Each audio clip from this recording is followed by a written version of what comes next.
Everybody connected. How we looking on Twitch? How's YouTube? 9 views on the latest video, Pog. Okay, not quite on YouTube yet. We're going. We have pre-rolls on. What is this telling me? What are you telling me?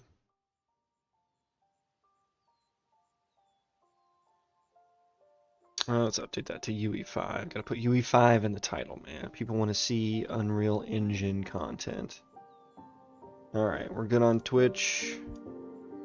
YouTube, are you going? YouTube is going. Alright. Okay. What are we doing today? Quick stream today. Only got a couple hours. But what has happened is that I have figured out the biome world map.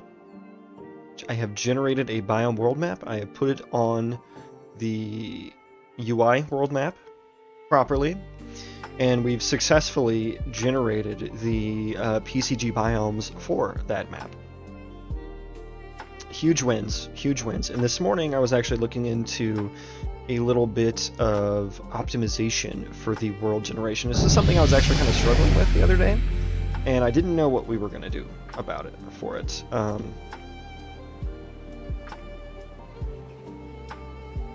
God, son of a bitch. Okay.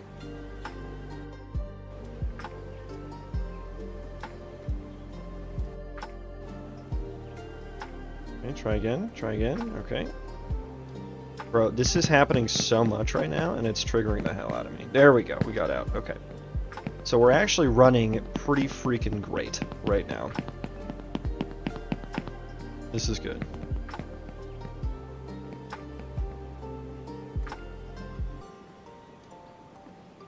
I should definitely make sure, let me look at navigation. Okay, it doesn't, okay, so the PCG goes out further than the navigation. That is a good. Now, the tops of my mountains are getting cut off. Not too worried about that at the moment. It might fix that here. I mean, I thought it was, okay, we are at runtime. Where's my character? We're right here.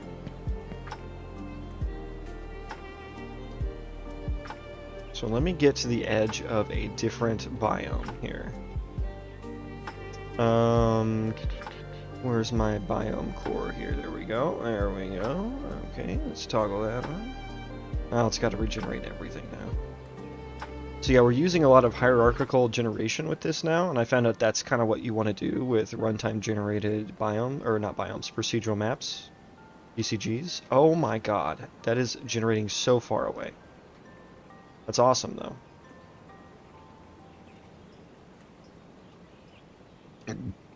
Excuse me.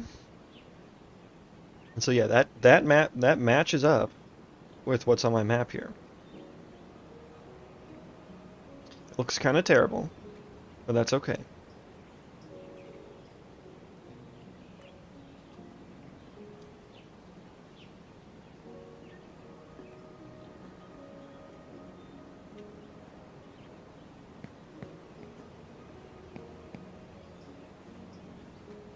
That's okay. That's an interesting kind of splat there. Now let me turn down the PCG biome core. Where's the volume at? Okay.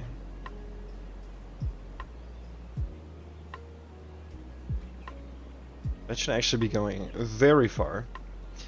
Okay, but we are on the edge of something or other. Where am I at? We're like right there. Okay, so what I want to do is actually change one of these biomes to see how it looks. Each of these is running, right now it's running the same graph, but I want to change it to run different graphs. And so I have forest PCG graph here. And let me pull up my, here we go, my forest. So what color is this? Get that out of here. I don't want that one. I don't know why that one always opens. So that's green, and that makes sense.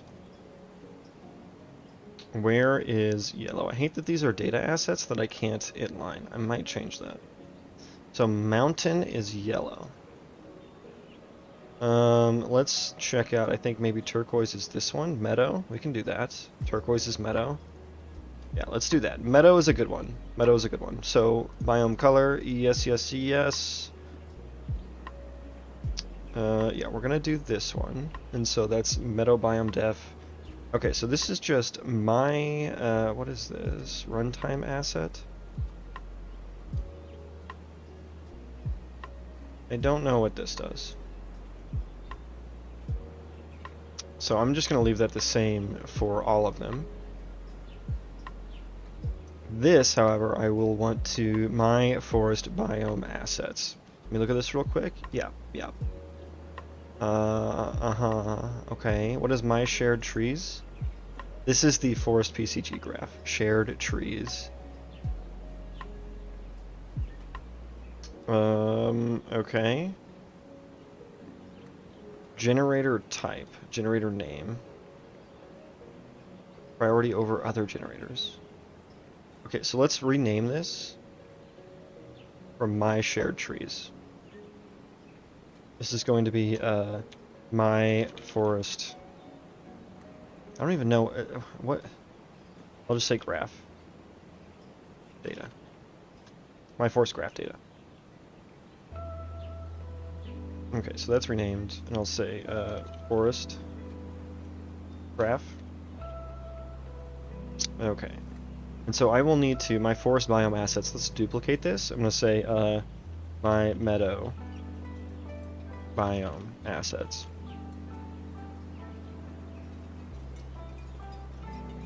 It's interesting that it's doing it like this, because it's not at all what I'm using it for. My forest graph data, duplicate that as well. We're going to call it my meadow graph data. Then here, the forest graph, let's duplicate that. Just duplicating everything. Forest PCG graph, we're going to call this meadow. The CG graph.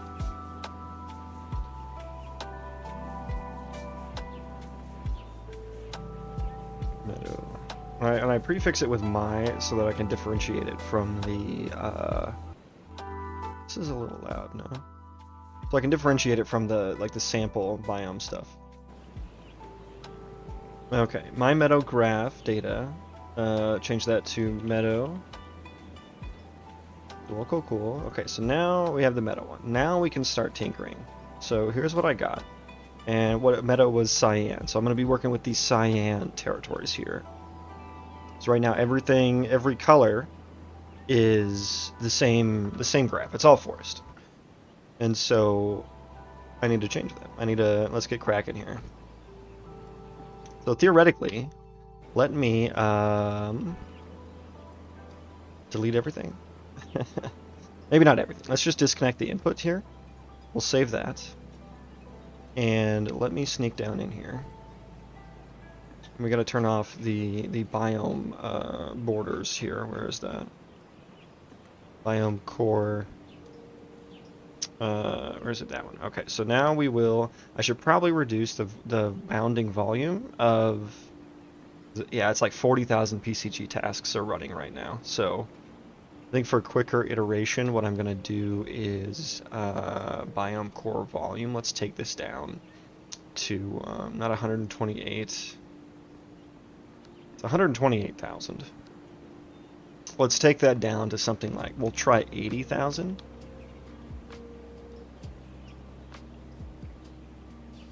And hopefully that gets a little better here. And so I'm pretty close to the edge of the yellow and turquoise. Let me get even closer when this generates so we can see the difference. This is a nice looking forest though. Look at that. Very pretty. Very pretty. I see no mushrooms though. There should be more mushrooms probably. Got a nice little lake area here. Very cute. Very cute and quaint. This is a good spot. This is a good spot. I'm going to chill right here. Okay, we popped out. Whoa, we're moving way too fast now. So I am technically in the cyan still. So I would have imagined that to have changed, although we need to restart, don't we? Yeah, we need to restart. Now that I changed those defs and stuff. Let me actually make sure I did that properly. My meadow def. Okay. Right, that looks good. Here we go. My meadow biome assets. There we go. Now we can get cooking. So we got the meadow graph on here. I don't know what the rest of that does. That's okay. We don't need it right now. Okay, let's play that again. We're gonna play that. I'm gonna immediately pop out here, and volume back down to 80K. A little bit smaller, but big enough to still see the difference in biomes. Okay. Oh my god, I hate this so much. This has been happening so consistently now, and it never used to. Like my dude straight up, there we go. Now he can stand up on the ground. Jesus Christ. He never used to have that problem so much. It's happening a lot now. And it's frustrating. Okay, we're almost in the turquoise. The cyan, rather. I always thought it was cayenne. And then I became a man. I was like, you know what? The child games are... So why is this still rendering things? I would have expected it not to. Oh, right, because this is the... this is actually... Well, we're going to keep that in here. Let's... we've slotted that in. Save. Is it regenerating now? Meadow PCG graph. Do I not have things plugged in properly? Let me take a... my meadow biome asset. Right. My meadow graph data. Right. Meadow PCG graph. Oh, I'm calling it forest graph. Uh-oh. I thought I just changed that.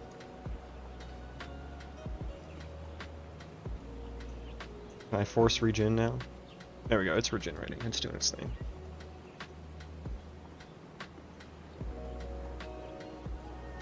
And just as a test, let me swap out the tree mesh. The tree meshes. We're gonna swap these out. I'm seeing things changing though, so that's good. We're gonna tree. I would like a very those are street lamps. What kind of trees do I have? Hill tree. This is not going to have very many trees in it, so rather maybe I should just delete most of these. I'm going to delete most of them. We're going to have one type of tree, and it is going to be... What do we have here? What do we have? Some wall ruins. Cool. Tree.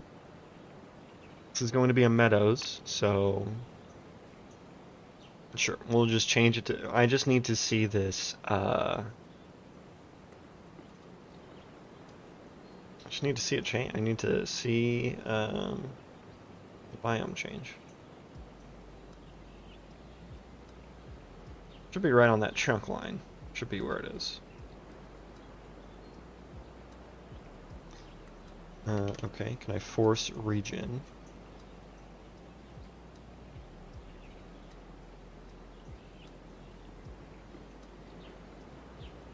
What? Click here. What is this? This is PCG partition actor, and that should... I'm on -1, -4. This is on -200. I need to find -200. It has not popped up yet.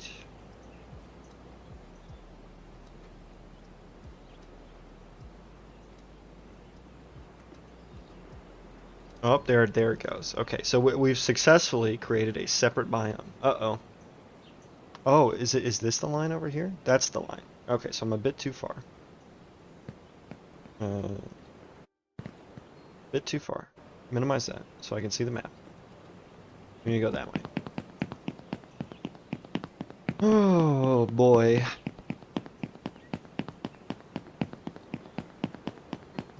This is a meadow though. right? It's a meadow.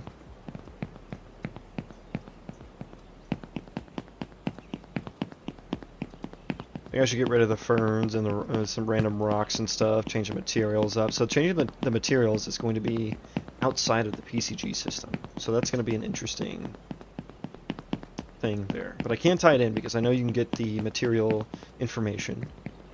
So actually, I'm way far, so I feel like on the map I am way far into the yellow biome. But maybe this is the blending, because I know that I had the blending set to like 10,000. Then over here, so we've reached the bounds of our biome. Right, and so let me just pop back to this guy. So we do have the separate biome here.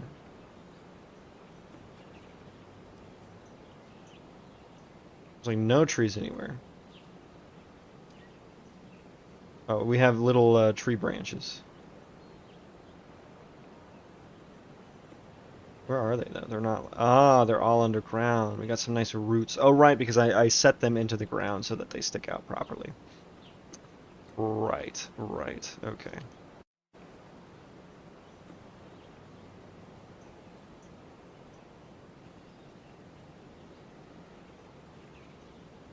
We're going to do that. And what we're also going to do is flick on our biome colors as well. I want to see how that's blending.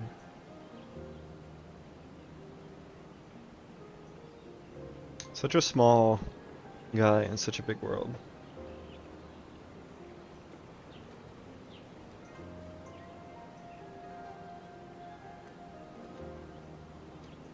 Okay, we have blue.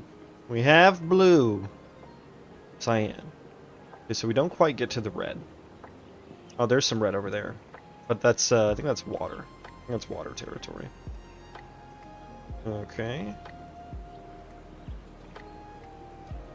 Okay, so right there is our border.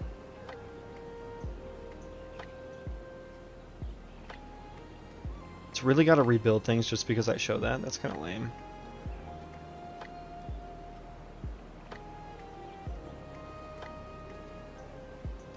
Where's my player at? This is the border. Okay, so there's a little bit of overlap, right? Yeah, there's a little bit of overlap, and that's okay.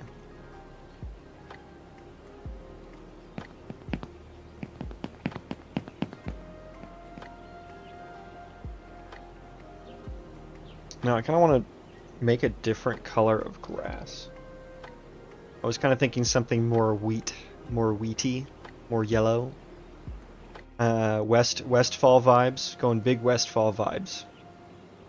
Let me see those tree branches. Are those... God, there's fucking tree branches everywhere, which doesn't make sense because there's no fucking trees. That's okay. That's just there to test and see. Change that later. Foliage. Okay. What kind of grass are we working with here? Grass. Let me actually look in my content browser. Static mesh. Grass.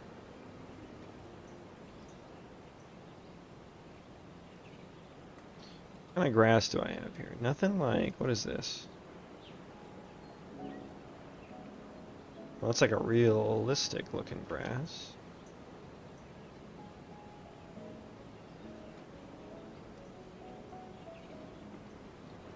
This is like a very... That's like a yellowy, but I'm pretty sure I'm already using that one.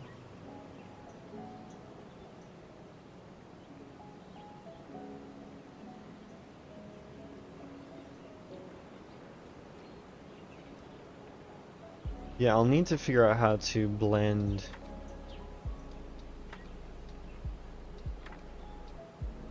by the material.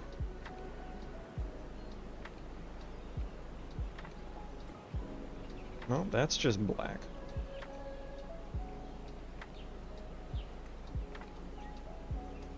Why is it black? I got some messed up, materials here.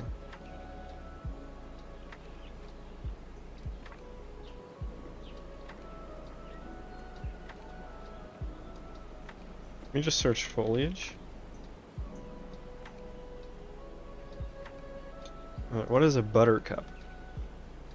Oh, it's a flower. Yeah, we need some flowers for sure. Let me put buttercup in there. Also my favorite Powerpuff Girl. Buttercup Patch 01. Butterfly plane. What is butterfly plane?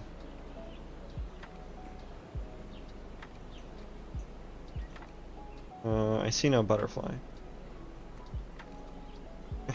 Okay. Buttercup Patch 01. Yes, please. Okay.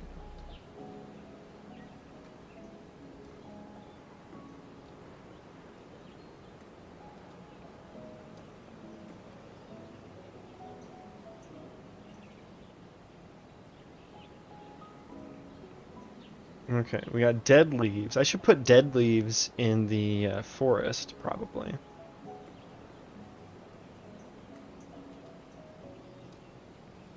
Oh, look at that. Got some nice flowers.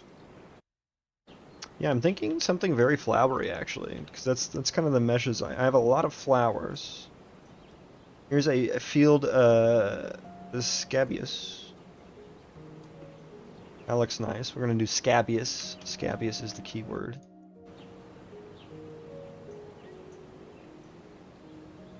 Okay. Let's do the next one. What else we got here? Scabious was one. I don't want those ferns anymore. Flower field. These ones look like they have good coverage. I like a flower with nice coverage. You know, you guys know what I'm saying? What is this one? I don't think I'll use this, but what is this one? Oh, that doesn't look too bad, actually.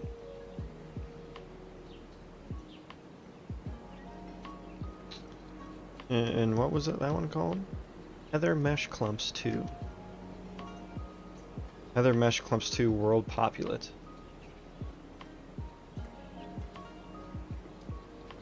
Oh, they're like billboarded. Okay, we're gonna do Heather Mesh Clumps.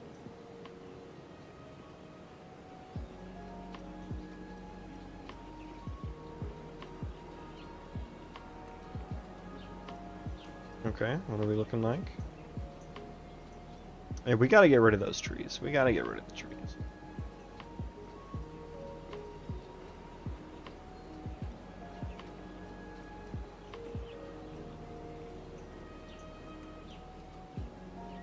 It should be regenerating now, yes.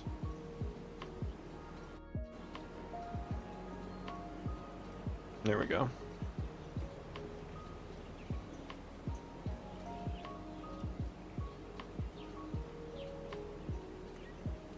There we are.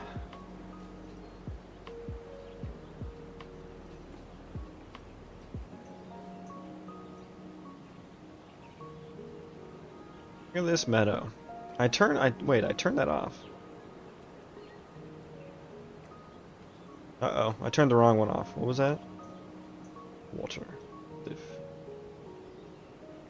Wait, I turned one off, right?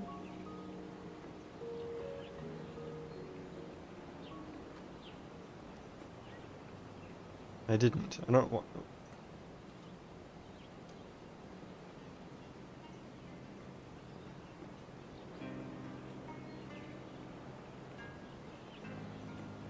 Ah, shit, I clicked the stop button. Shit.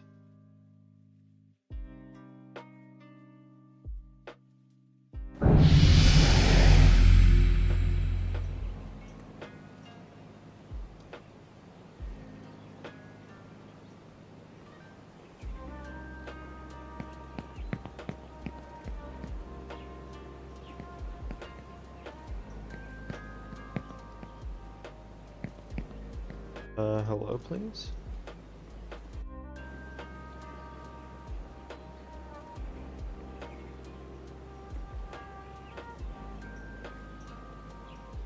Oh, I have generate on demand. We want runtime. Refresh.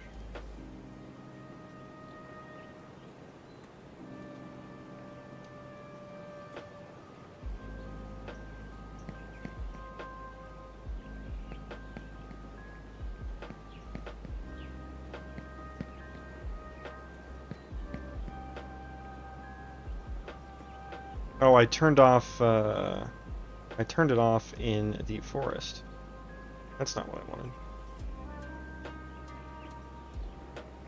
There we go.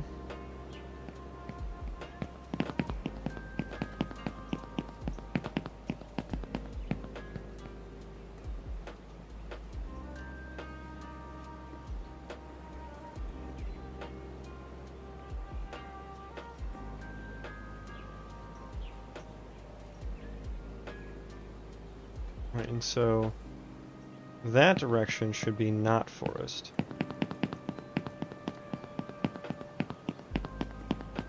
Why do I feel like it's not forest?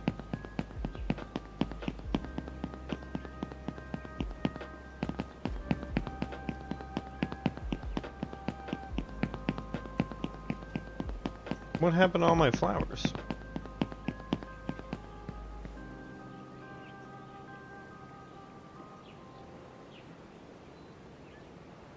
The heck?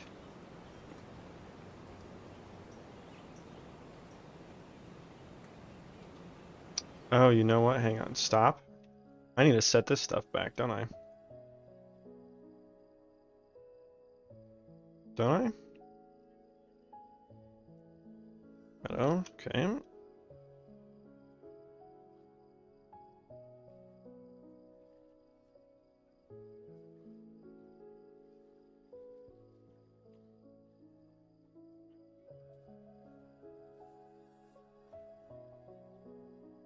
Wait, what?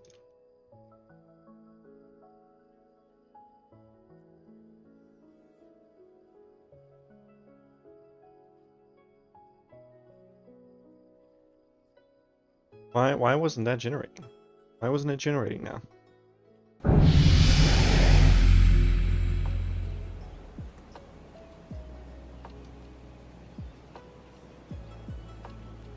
Wow.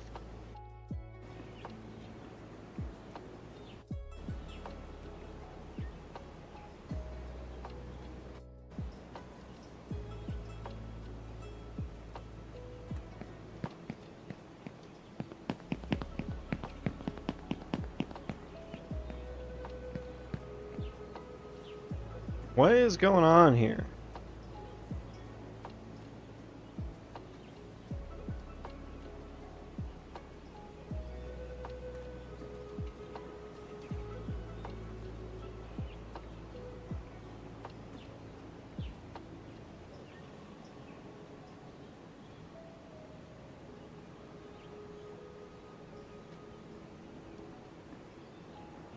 Oh, there's one.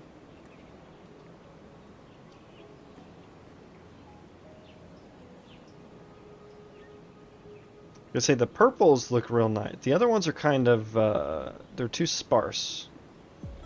They are too sparse. The purple ones look great, though. Am I outside the bounds of the thing? Biome volume is set to the max, so let me...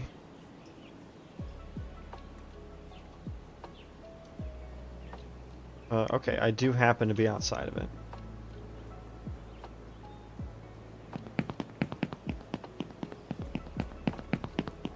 So that doesn't help at all.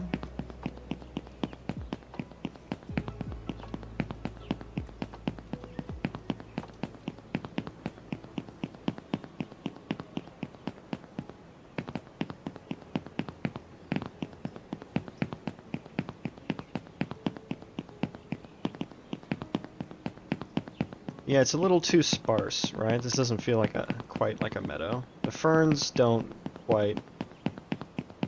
A fern is a very forest-centric thing. Okay, so this is all blue. And that's too far. So I need to go to like... Oh my god, I'm so far away. I'm so far away from other biomes.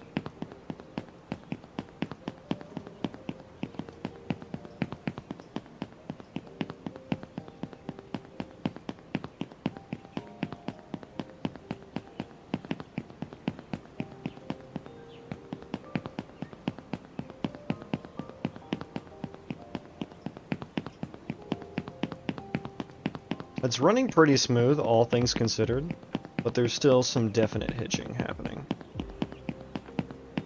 There you go, there was one. Oh my god, and then the edge is right there. Okay, we're gonna have to teleport.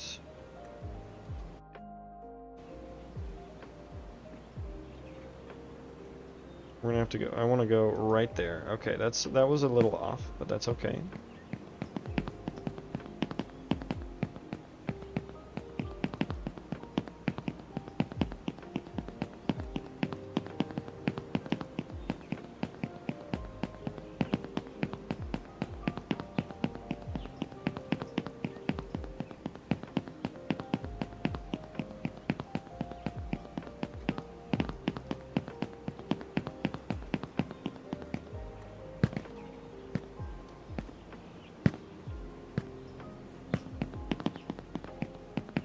Okay.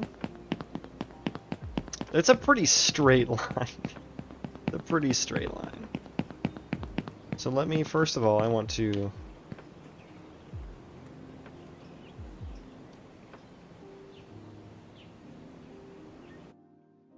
hop over here.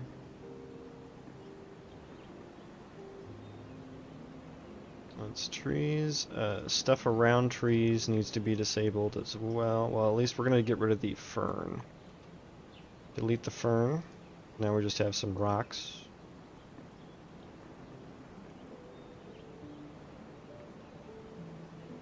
For the foliage, maybe let's look at some more of that.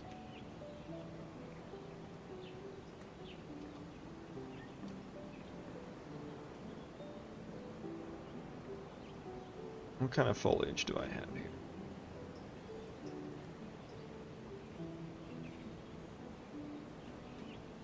Oh, I have wheat. How much wheat? Let me look at that. That is a very, very small wheat, and it's also black. Why is the material all messed up? Why are you messed up? I don't know. That one's also messed up.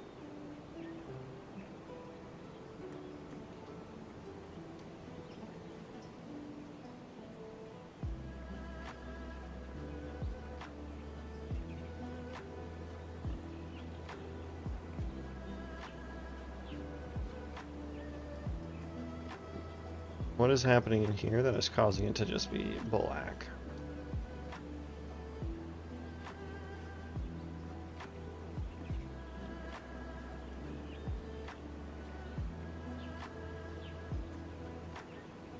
I don't know.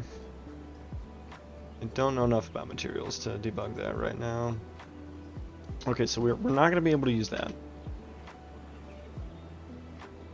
at the moment. What static meshes do I have here? Chicken. I can spawn a bunch of chickens.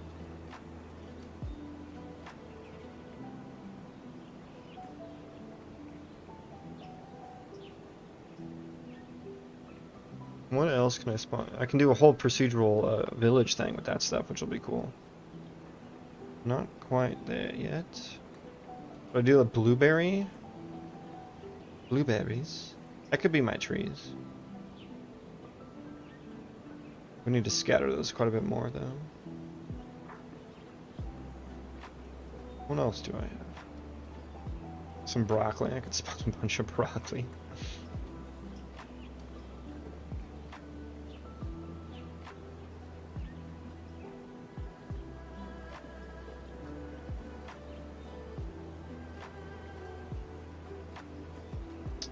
I'm not seeing anything very meadowy. I have some corn.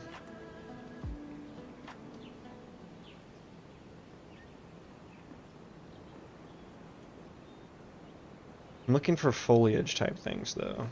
Maybe I should just add some of those, field grass, fertile ground.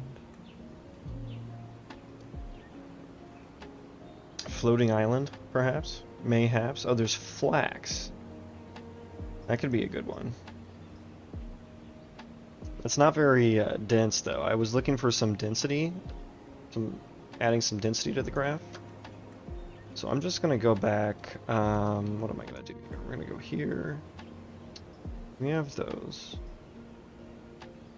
Some nice color. Yeah, it's here in a second. Yeah, I want it to be thicker. So we're doing diff right there.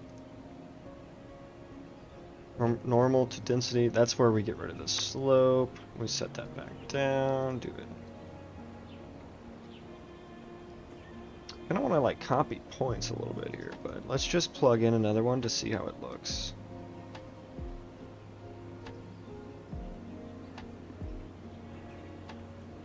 Grass here rather.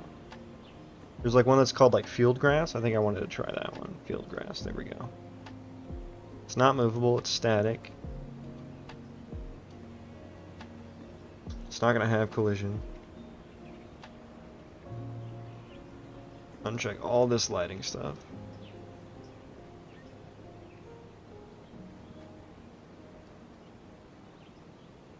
It's not a navigation obstacle.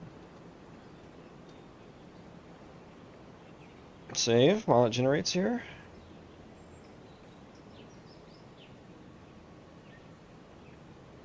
There we go. Yeah, that's yeah,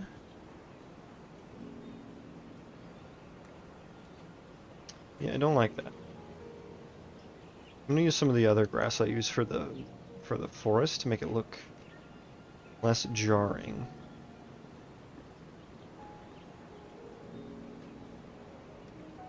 Less of a jarring transition there.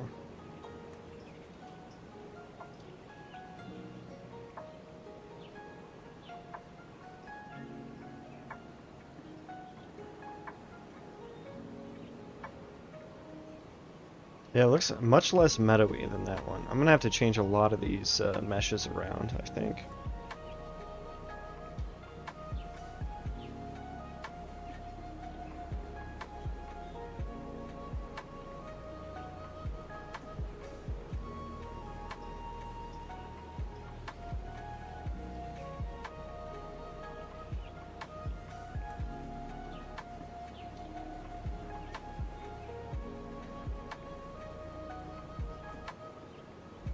Rather than trees.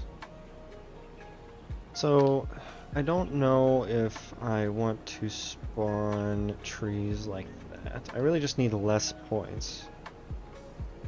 We're gonna just get rid of some of these graphs. Stuff around trees.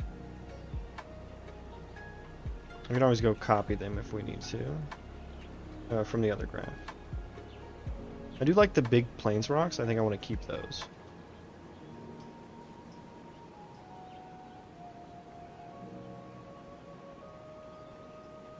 And then trees. What are we doing? We're doing spatial noise. I think we may just need to crank up the density there. And then I want to spawn that flax is what I want to do.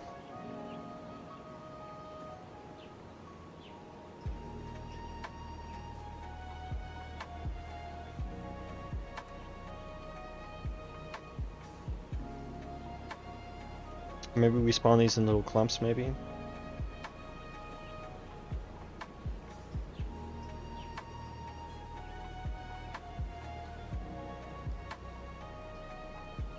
Oh, we have a D as well. I think these are all meshes from like some farming.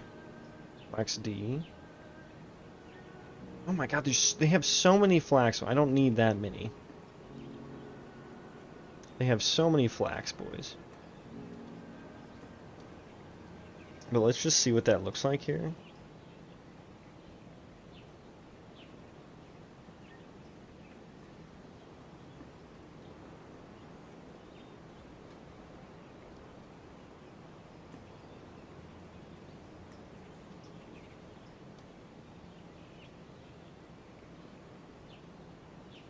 Oh my god, that is like so hard to see.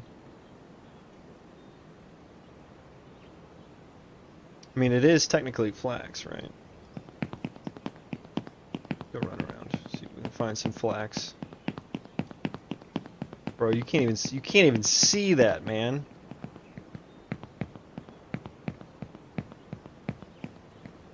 What's my frame rate here too? It's pretty good, right?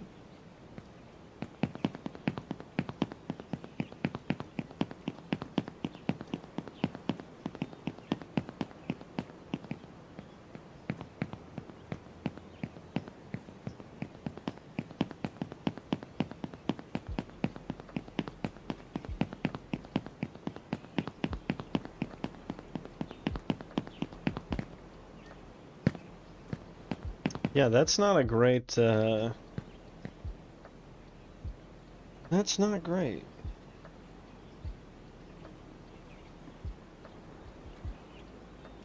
Oh, there's hemp. Oh, that's what I should do. That's what I should do. Hey, Crusader, how you doing? How you doing? Short stream today, but we're trying to get some stuff done here. I figured out some more about the optimizing the procedural biome stuff. I actually have that mostly working, and it's working a lot better. There's still some hitches, but they're quite good. I did a lot of hierarchical generation with the runtime mesh, or with the runtime generation mode. I'm only here for the weed and cookies. Well, I am about to put some flax or some hemp in here, or was it weed cookies? Yeah, I am about to throw in some hemp meshes.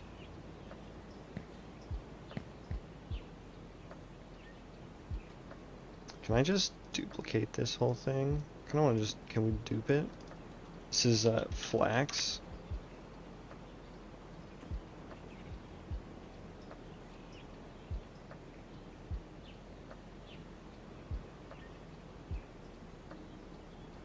Let's get a different seed. Oh yeah, because we're doing the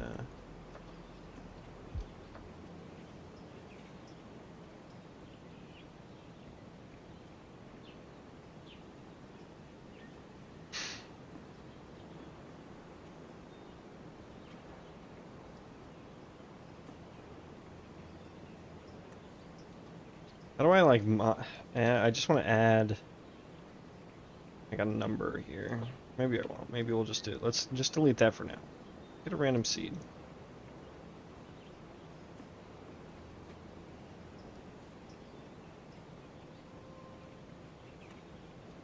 Yeah, I just spawned some flax. Now we're trying to go for hemp here.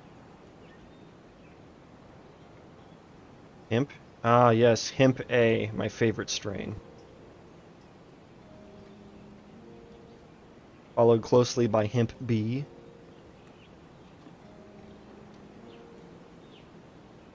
Hemp C.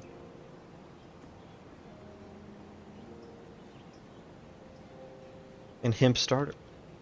Okay, save that.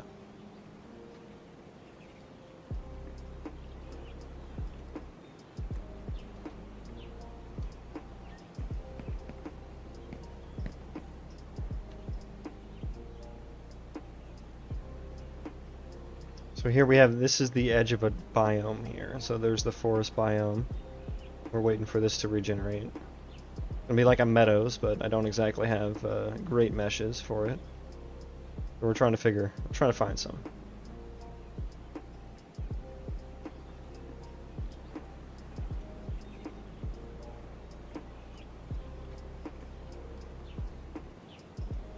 There's some flax right there. Where's the hemp? Where's the hemp at? May need to generate the points here. Oh dear, that's a lot over there. Okay, so all the hemp is in this area, I guess. Oh no, we're getting it spawned, okay.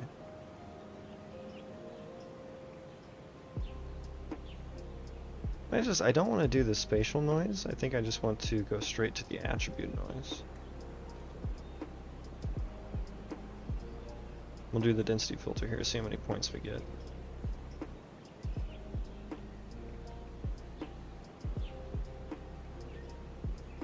Generate, please. It's like every time I save something, it's got to generate like a ton of shit. So, okay, okay. That is too big. That is too big.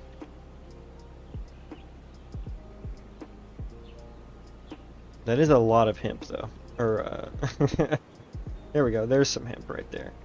We're spawning hemp all over the goddamn place, aren't we? Aren't we? Yeah, we may need to, we may need to... Where? So I did the noise.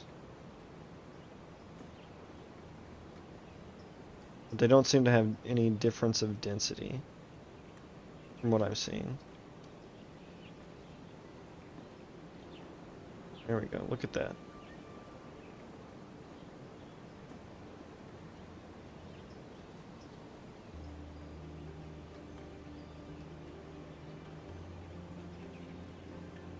We're waiting. We're waiting. Okay, apparently we were finished. And I'm not seeing any difference in the... Let me click that on.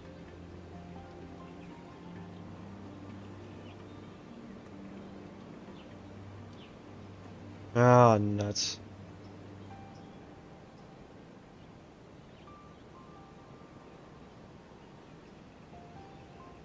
Oh, nuts.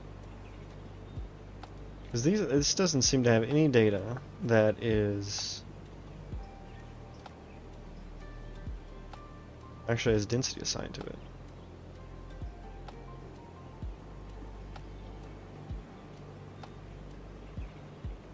There we go, now we got some points here. Okay, it does. It's just very high. 0. I'm gonna go 99.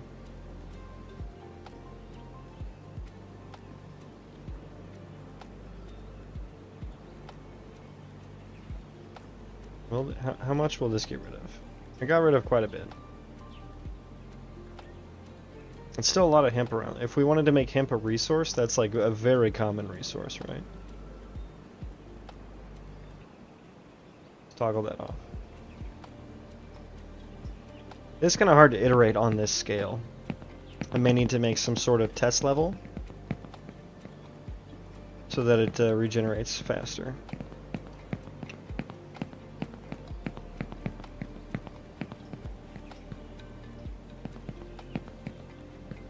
Of course, my memory is... Unreal Engine just using 37 gigs like it's no one's business. Yeah. We're gonna have to create like a test level for this just to get going faster.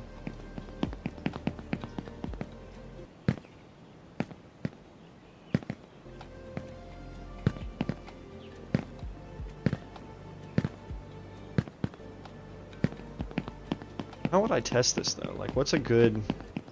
Because what I need is to see different biomes next to each other.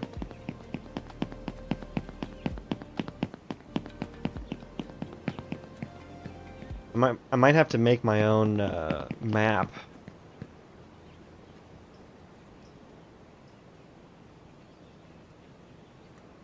I may have to make my own like biome map to test this out. Just put like little squares around the starting area.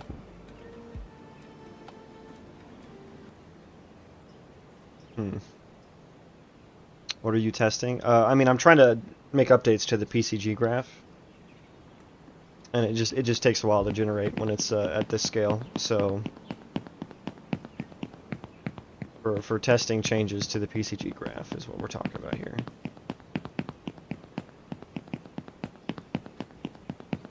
These biomes are actually quite big as well. What I might do... Where's my terrain here? So I have... In my noise data... We're doing 200 cells. Let's set it to 500. Let's see what happens.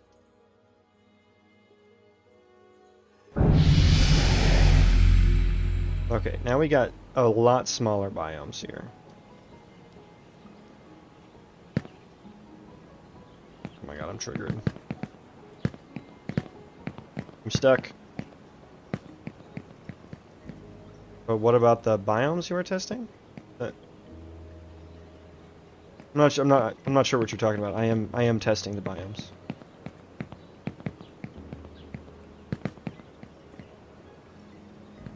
Oh, and I keep forgetting to turn runtime generation back on.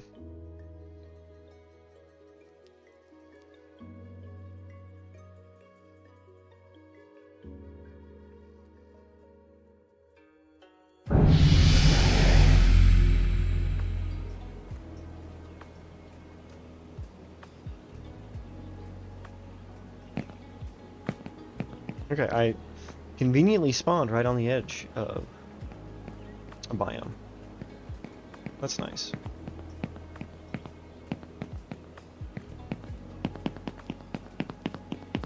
And actually, what I should do... Maybe this will be enough for a test. We just go to the volume. Let's take it down to like 10,000. Is that going to be enough?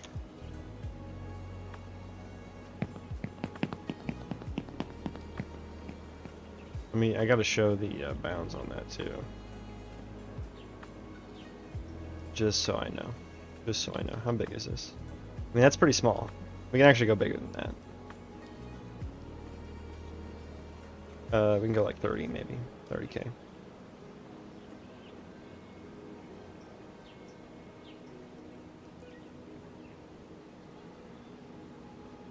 There we go.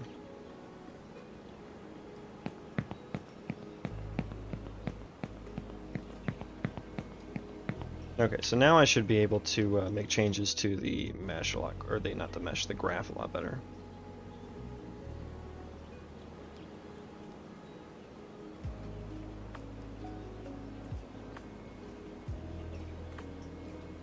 I kind of want to spawn these in little clumps, right? I don't want to spawn these in little clumps. So maybe we'll take this like 0.995. Like I want to get rid of most of these.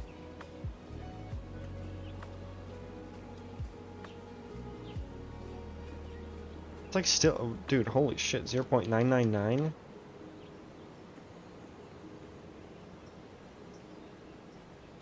Because I kind of want hemp to be a resource.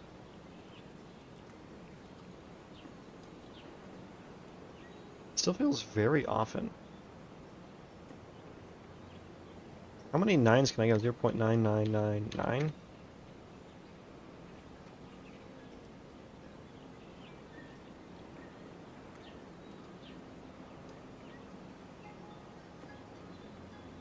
That's like never. It's like 1. There's like 1 point for that. 0.9995.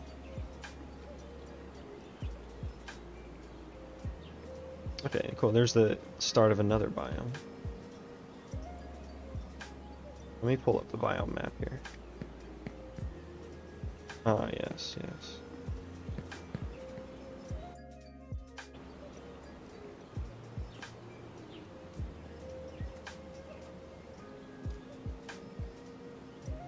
Kind of wanting something like how New World has. I like their meadow areas. This is actually kind of okay. That's kind of okay.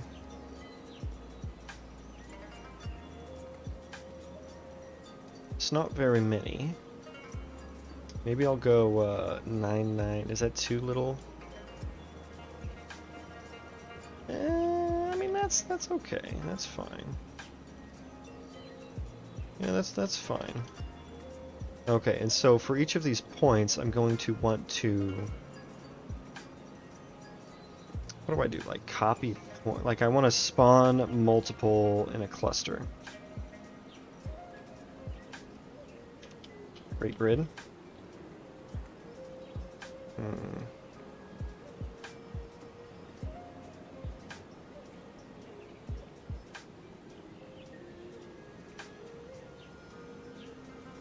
When did that, I had a video where someone did something like that. Grid?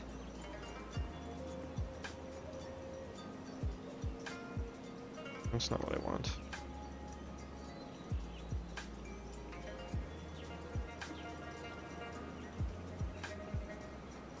Create points? No, I mean, create points and create points grid.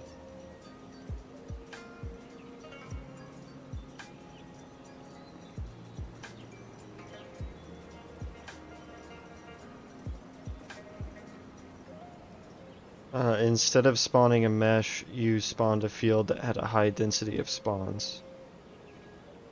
Yeah, not quite sure what you're talking about there, or if that doesn't sound like something that PCG does.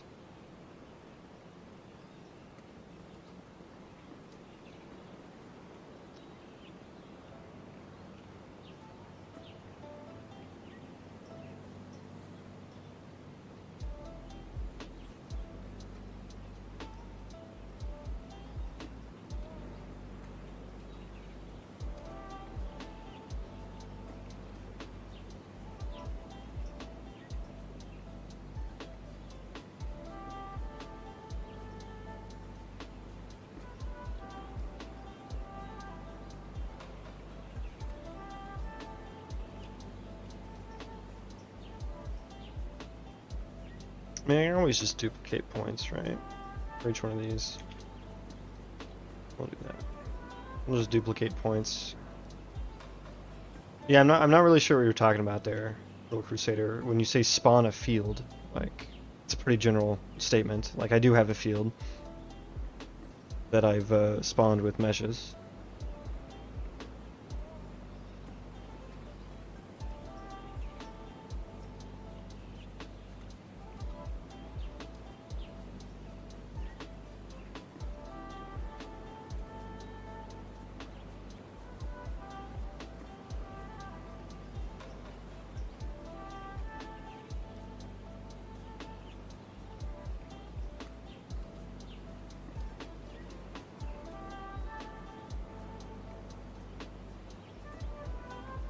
We're gonna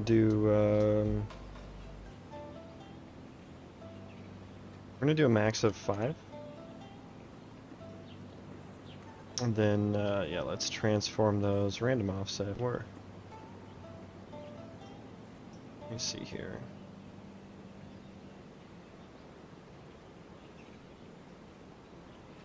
Okay. So we'll want to look at this one.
Oh dear.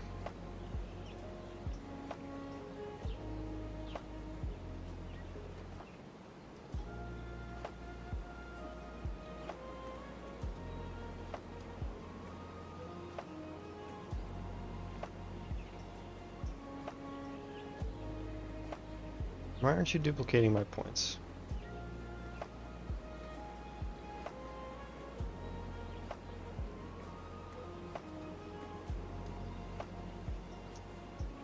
Okay, right, and you reduce the field. Like when you say, I don't know what you mean when you say field. Like that doesn't make sense with what I know about PCG. But you're saying you reduce the field you're spawning in, and place that spawner inside the larger spawn field. So instead of the hemp spawner spawning hemp, the hemp spawner is spawning other PCG fields that have the mesh spawns. Yeah, I'm struggling to understand what you mean by fields when you're saying that. I mean, what I'm doing here is generating points, applying some noise to them, calling a lot of points that don't have the right level of noise, and to just get a few points. And then once I get those few points, what I'm going to try to do is I'm going to duplicate them. But and once I duplicate them, I'll transform them a little bit and spawn a little cluster. But But this should be duplicating. I don't know why. How many do I have here? I have 10 points here. How many do I have here? 2. So it did spawn multiple, but why aren't they, the transforms are all the same. And not random.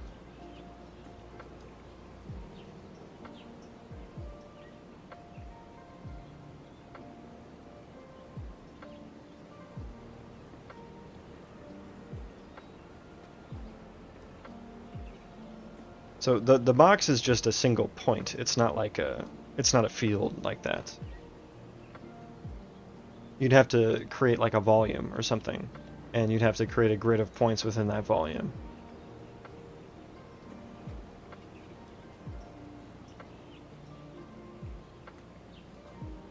And yeah, why is this not okay.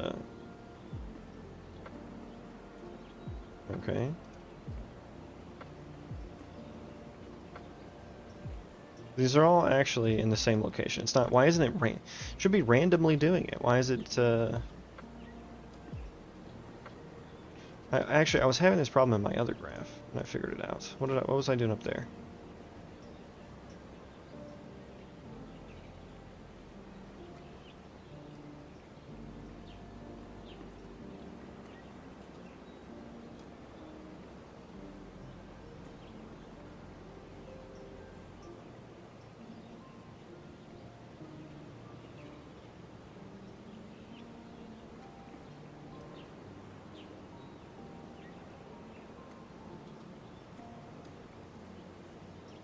Why does it treat these as like the same point?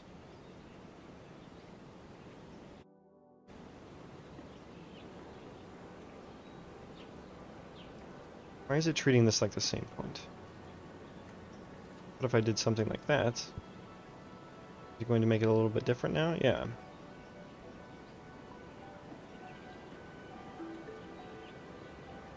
But again, it's spawning all the same one, so I just need to figure out why.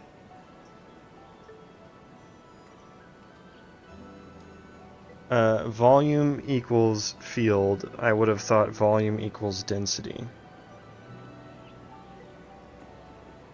Density is like a level from 0 to 1 in PCG, and that's what when you apply noise to points, that's where it applies it to. And so that's what you can filter on for randomness.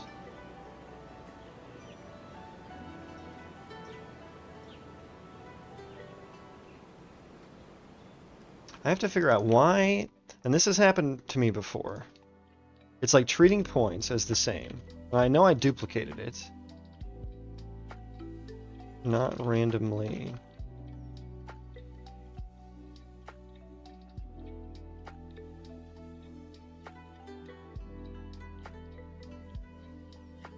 Or maybe I should say transforming points the same. It's transforming it in the same copied points keep the same seed.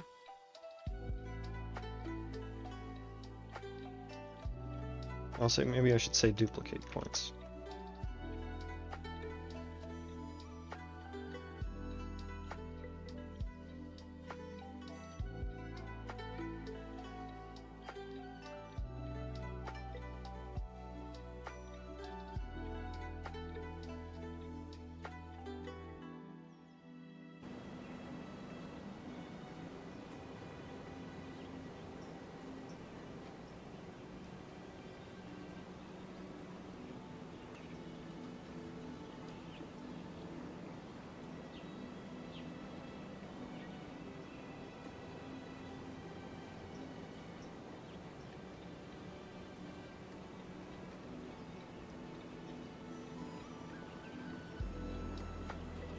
Any split points? Oh, okay.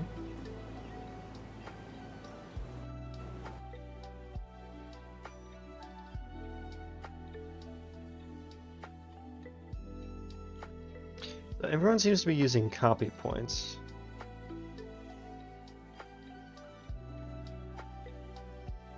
So, hang on, let me see here. Instead of duplicate points, let's get rid of that. We'll do copy points. That's not right. Copy points. Let's do create grid.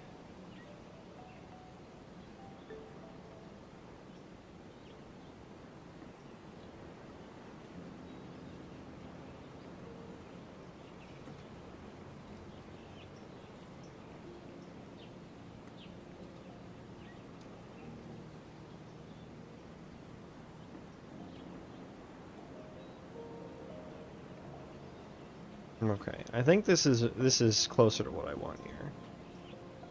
Let me look at that. Is that grid created around that? Yeah, it is. Okay, so this is kind of the style that I want. Create points grid. I just don't need that many. We're going to... How big was that, actually? Copy points.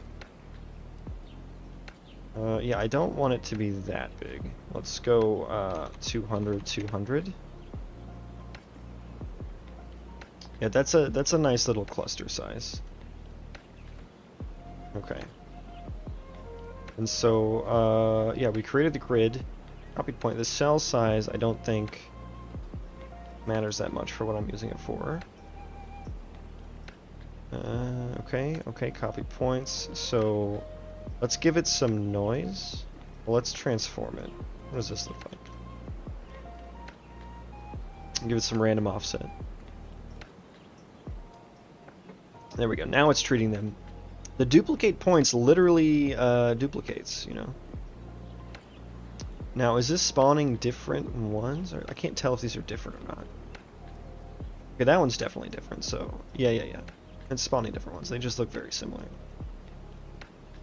And so let's, I don't want it in that big of a cluster. I don't think. We're gonna have to give it some attribute noise. Some random noise. Random randomness. And then do a density filter on that.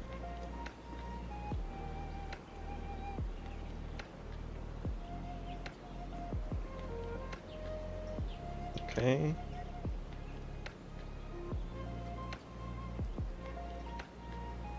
Wait for this to regenerate here. What is this saying? What are you saying?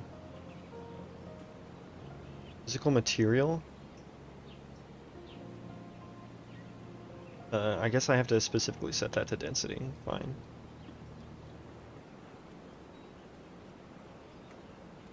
There we go. So I'm wanting like maybe like a max.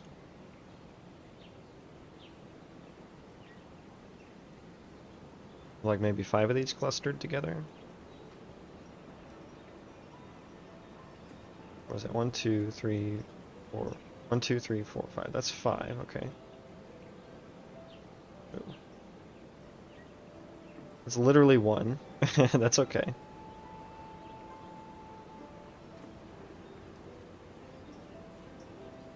This is basically New World now.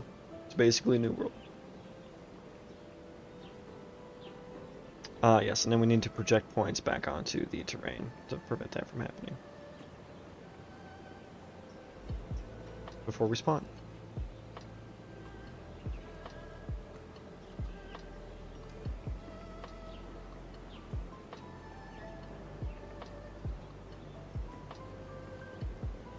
Okay, yeah, now those are on the ground. Although I should probably do the slope filter as well. Yeah, where is that slope filter? Normal to density, there we go. This is what we want.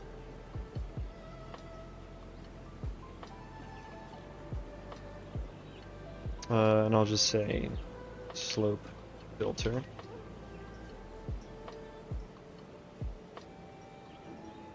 So I can reuse that if I need to.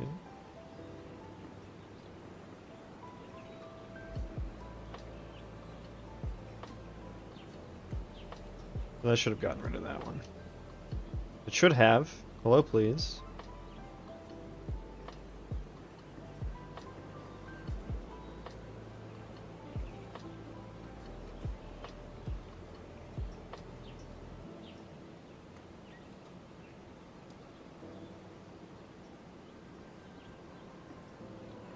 I would have thought that would have worked, right?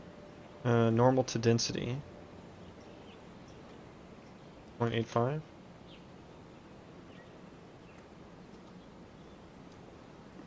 There it goes. Okay, I guess that one just happened to be on a little tiny frickin' vert that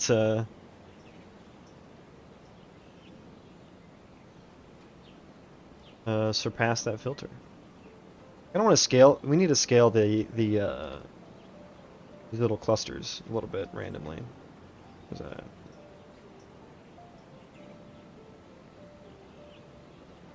And let's.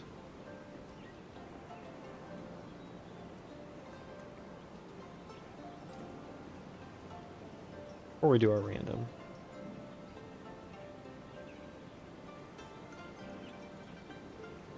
Yeah, random rotation, of course, and random scale. We'll go from 0.75. Let's go 1.25.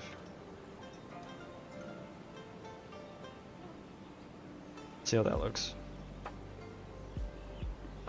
Does that look a bit more...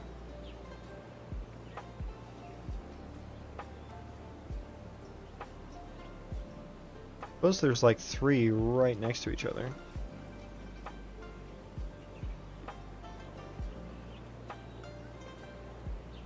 But they got different heights and stuff now. Maybe I can go down to like 0.5 and 1.5 max. Maybe even 2.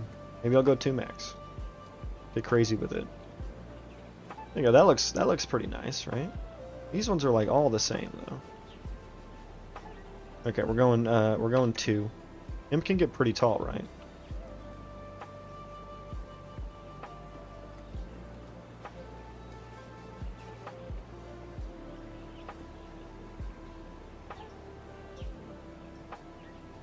Some nice little hemp clusters, though. That's nice. What else should be in our meadows? I think I want to turn up the... so we have big plains rocks. And weed plants can grow 12 plus feet tall. Yeah. Perfect. Maybe even more.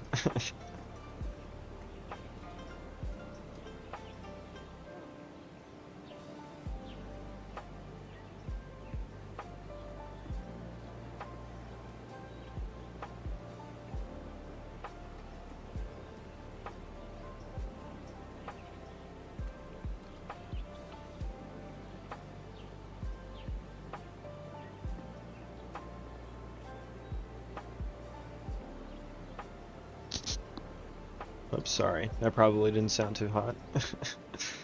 My bad. My bad.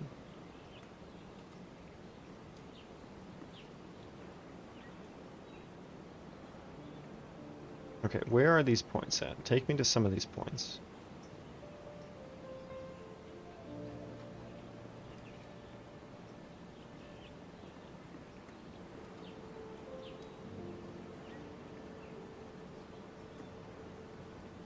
Okay.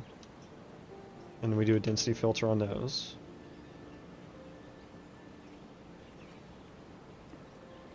That did not get rid of very many. Distance. This distance probably got rid of all of them, right?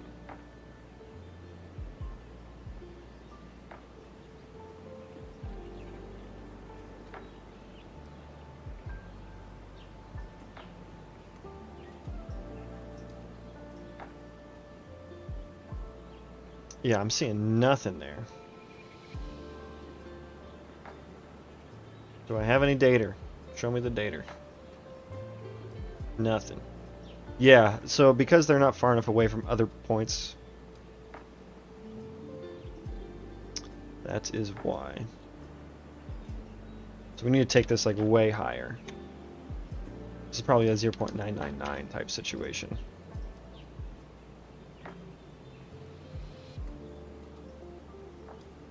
There we go. Now we got some showing up. So these are going to be, let me get rid of that. What do my rocks look like? We got some plains rocks. There we go. So now let me search for, I'm just going to search for plain. Wait, what? That's literally called a plains rock, if I'm not mistaken. Oh, I'm in the wrong directory. That makes sense. So plains rocks. What is plains fountain?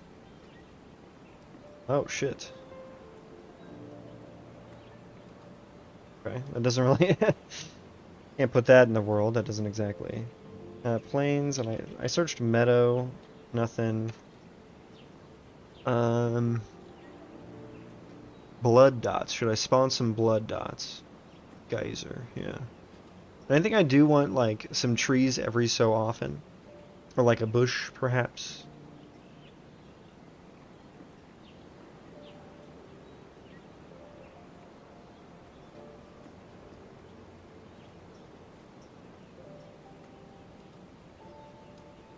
Hmm. Trying to find some blueberries. Do blueberries probably spawn in plains, right? Let's see what that looks like.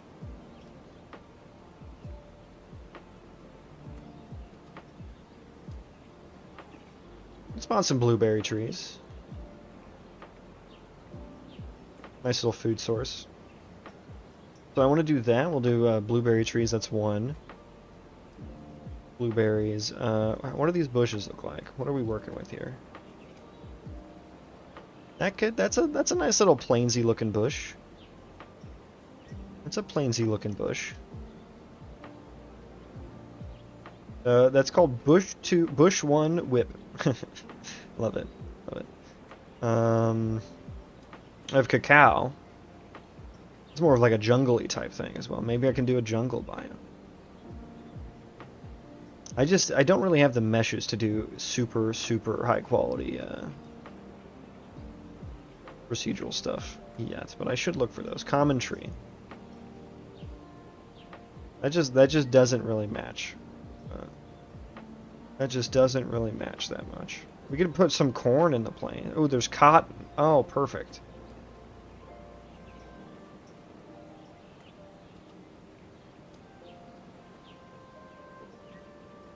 Cotton's another one. Cotton's another one we can do. Corn, we can do some corn, of course.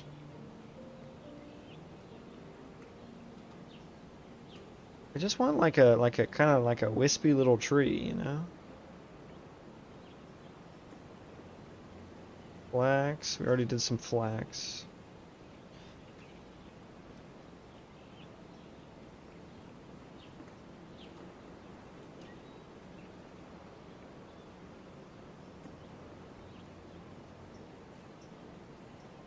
Hazel. What does hazel look like? This is all from like a farming plugin that I got for free, which is pretty cool. What is hazel? Is this hazelnut? Is that... Does hazel spawn hazelnut? I mean, that would make sense, right?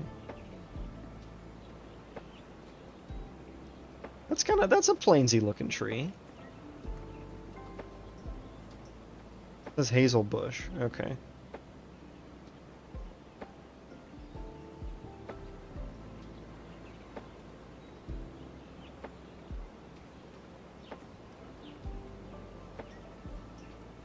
They have mint, parsley, pepper. Peas. Some potats. A lot of non-natural things. Yeah, it'll be really fun to do like a procedural town and fit that in.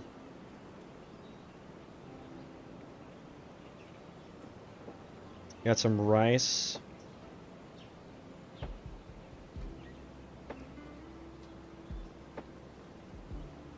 Spinach.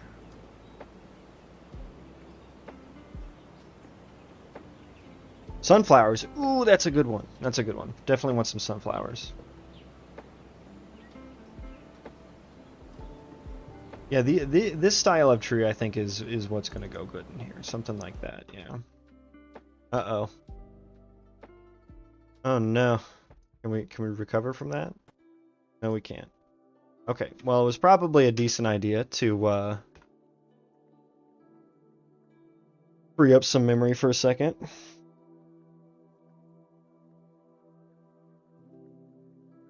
Rip, indeed. Oh, ads. Can't get that out of here. Rip indeed.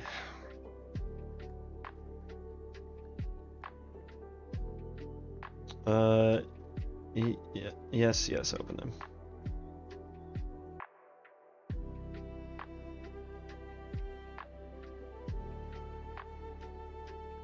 And then did it open? Take that out. That goes there. And so what I'm going to do before I start this, just so I can kind of work a little bit faster here. So I have hemp and flax spawning randomly. I might get rid of the flax because that doesn't feel very high quality at the moment. But I mean, we'll leave it in. Why not? Why not? We got hemp and flax. Can I just go straight in there? I can. Get rid of that.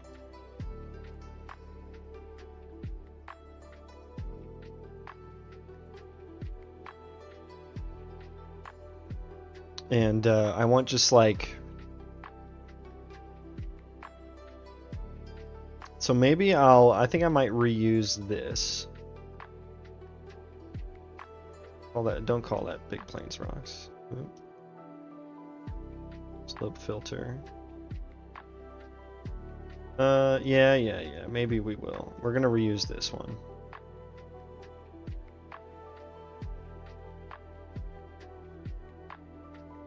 I think I'll want a merge points.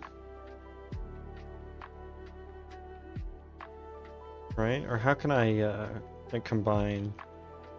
Combine? Yeah, there we go. So I want to do these two, combine, then I want to do distance.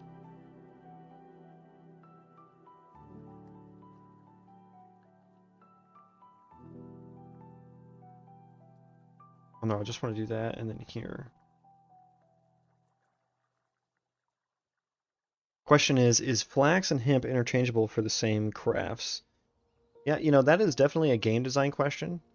And maybe flax and hemp have different properties, right? So it's like you can use them for the same thing, but they produce, you know, different stats or something. Maybe one's better, more heat resistant, and the other one is more durability or something, you know?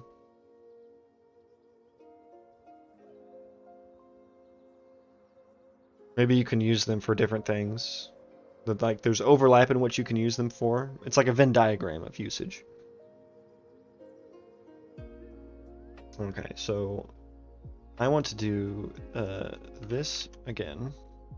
We're not going to go from there. Well, yes. Here's what we're going to do. Move that over. Boom, boom, boom. Okay. So we have noise. We have a filter. Again, similar filter to what we're doing. I just want to make sure that the things I'm spawning are far enough away from these guys. Well, what I should do is instead, yeah, we need to do like the final point there. I don't want trees spawning too far away, so this is going to be like, maybe, do I need to transform points? Maybe not. Yeah, maybe just for some random rotation. Rotation. That was for rocks. We don't want to rotate there. Yeah, random rotation and scale, I think, is all we need there. Can make the crafting more dynamic, sacrifice resistance for durability, and vice versa. Yeah, that's kind of the stuff I had in mind, for sure. There's something to be said for like a static system versus a dynamic system. For like the static systems, they're more straightforward and simple, and so they can be easier to understand and therefore easier to get into and more funner to play. But the dynamic ones have more depth to them for sure, right? And you kind of have to think about like, what kind of an audience am I catering to? Do I want like a hardcore player that has to learn all these things, or do I want like something more accessible to where it's just like, you know, all you need is what is shown on the crafting recipe, and that's what makes it, and here's what you get out of it, you know? I'm working on a highly dynamic game. Yeah, what are you working on? Tell us about it.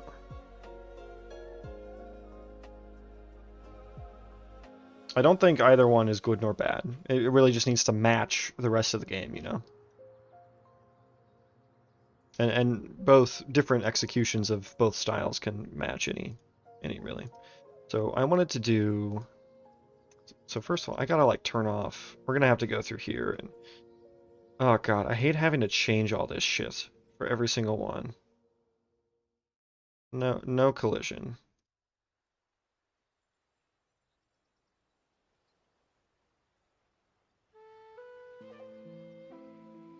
Yeah, but you'll have more people interested in the deep mechanics and take over those systems for players. Not necessarily. I mean, again, it depends on what kind of an audience you're catering to, right?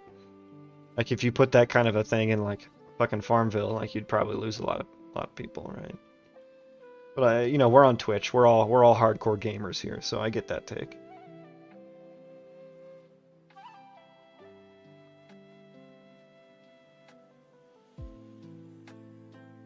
I wish I could copy.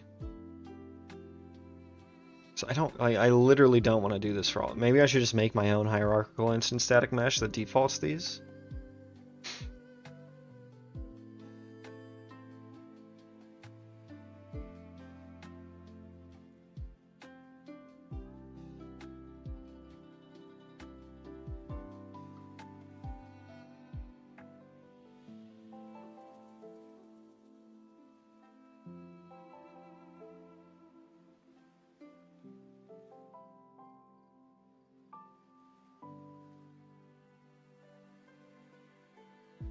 So people more puzzle oriented. Okay, so you're thinking of like a multiplayer type situation.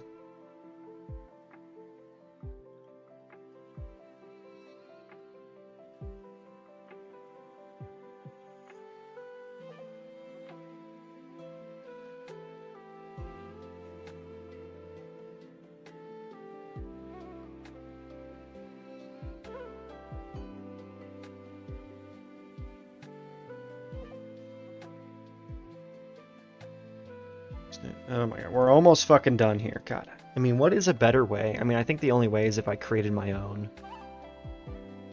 Right? A foliage instance static mesh component. Grass. Maybe I should. I don't know. Are those better or worse? I'll have to play around with those. Did I change movable on this one? I did. Okay.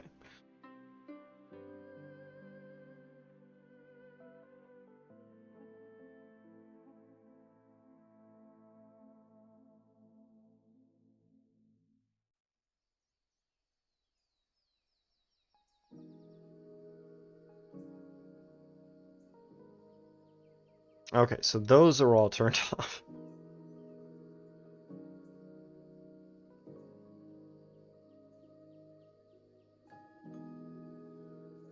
Good lord, I hate having to do this. No, let me just click foliage. I didn't turn all that off. Okay.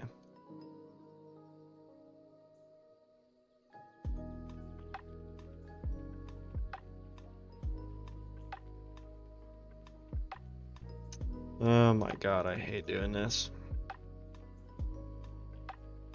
So people interested in RPG mechanics can focus on the adventure, and people who like Farmville mechanics can enhance those people's adventure with their crafting skills. Yeah, I get what you're putting down. In like a more of like an MMO type setting. My project for far out the scope of my skills, but I'm slowly working towards it. Hey, that's what I'm doing too. A year and a half ago, I knew nothing about Unreal Engine or C++ or procedural generation.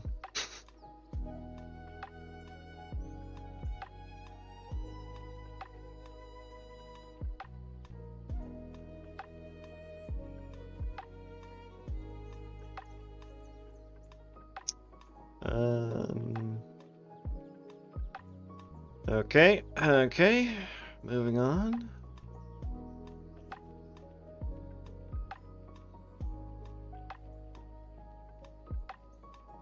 No collision.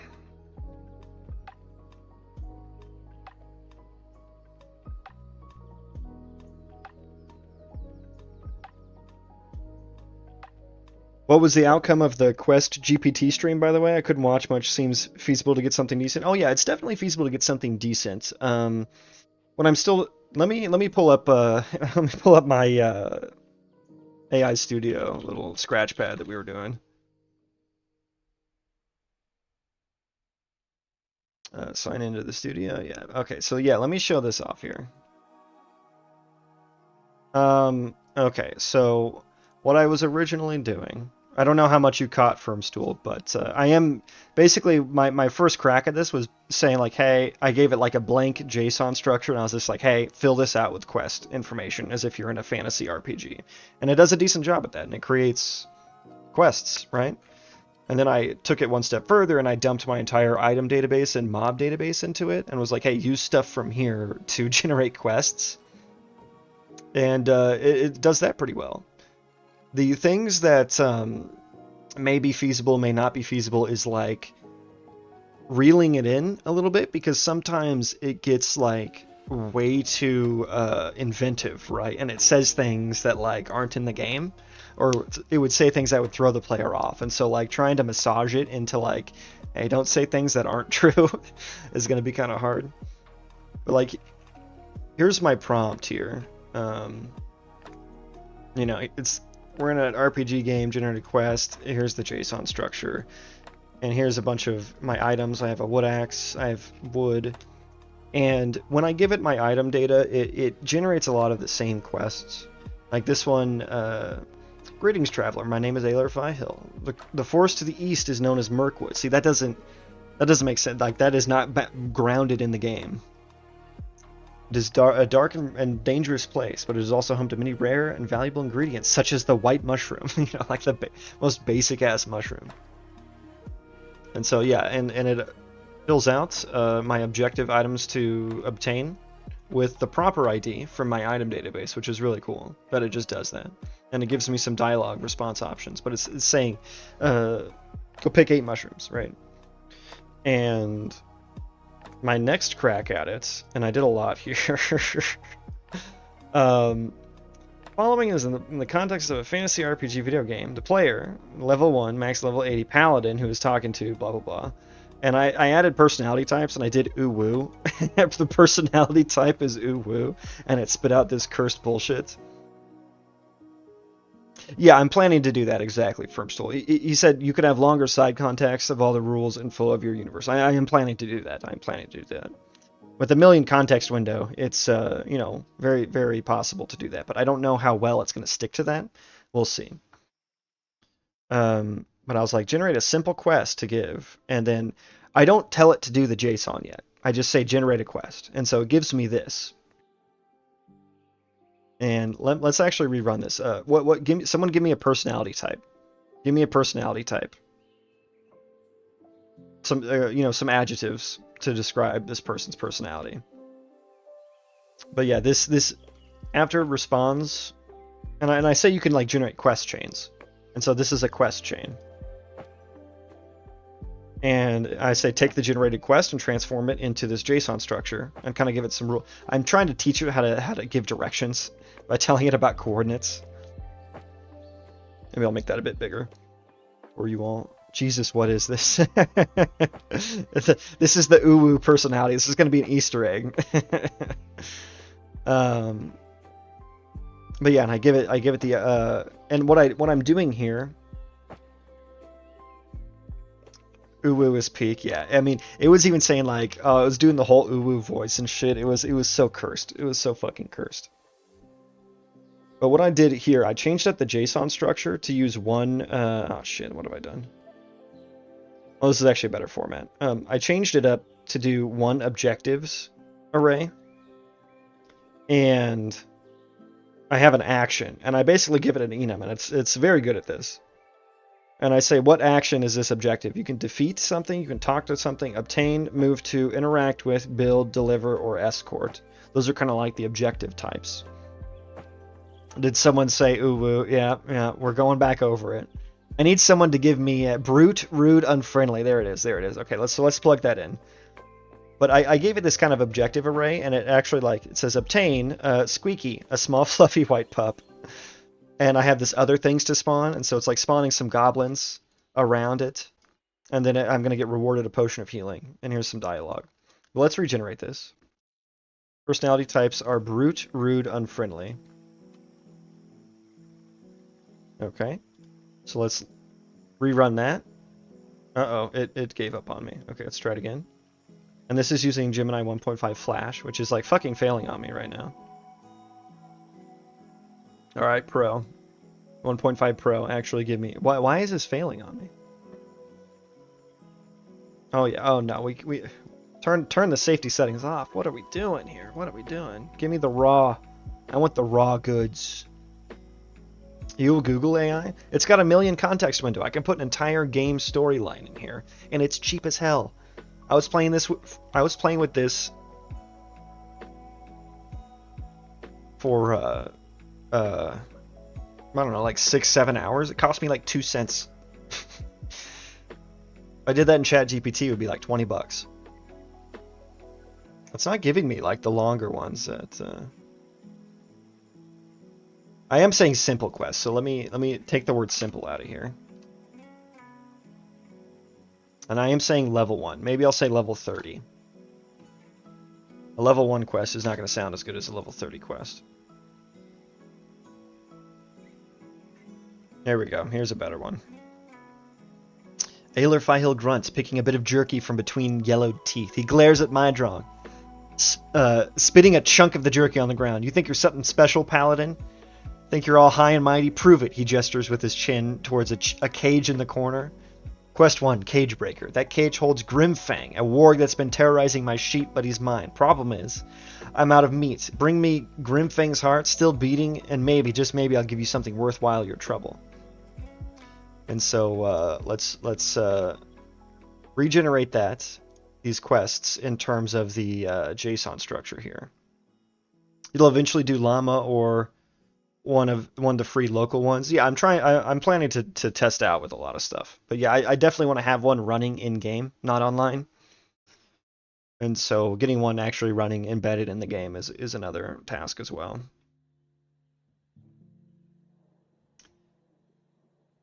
Okay, so let's read the dialogue for this. Yeah, so I just read that dialogue. And this is a beating heart. That's grotesquely specific, but alright, I'll do it. I'm not a butcher. Find someone else to do your dirty work. What's so special about this Grimfang anyway? Toughest warg I ever saw. Nearly took my arm off once. Now stop talking and get to it. And so if I... don't go getting cold feet on me now. That's an interesting quest. I'd do it. Right. And so, in my objectives, I have deliver. Oops. Deliver. I have deliver here. So deliver Grimfang's heart. Right? And it gives me a location. A heart still beating, ripped from the chest of the warg Grimfang. Other things to spawn. Grimfang, enemy. And there's more work to do on this, but cage, building, also at the same location. And reward items, I get Ailer's silver belt. And when I complete the quest, he says, about time, you took longer than I expected. This better be fresh. And then here's the follow-up quest. So let me read what that one is. Bah, tough. You think you're so tough, Paladin? Grimfang was nothing. There's worse in these woods than some mangy dog. That hole goes deep. Leads to some old tunnels infested with spiders, they say. Bigger than oxen and twice as mean. Heard tell there's treasure down there too, but I ain't scared of no spiders. Go on then. Bring me something shiny from down there and make sure it's dripping with venom when you get back. I look forward to when AIs are embedded in games. Yeah, I'm trying to do that right now. Trying to do that.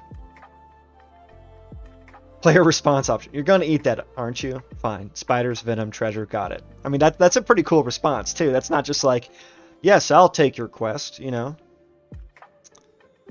The response is, you're catching on, now move it, you glorified errand boy. That's pretty fucking funny. That's pretty fucking funny. You're insane. I'm leaving here before whatever disease you have spreads. More for me then. Those are fucking pretty clever responses, right? I'm glad you gave me those personality traits, right? That generated a pretty cool quest. What kind of treasure are you talking about here? How should I know? It's covered in spider gunk. Just get down there and find something that glitters, would you? And then when I turn in, that's what I'm talking about. You might be alright after all, Paladin.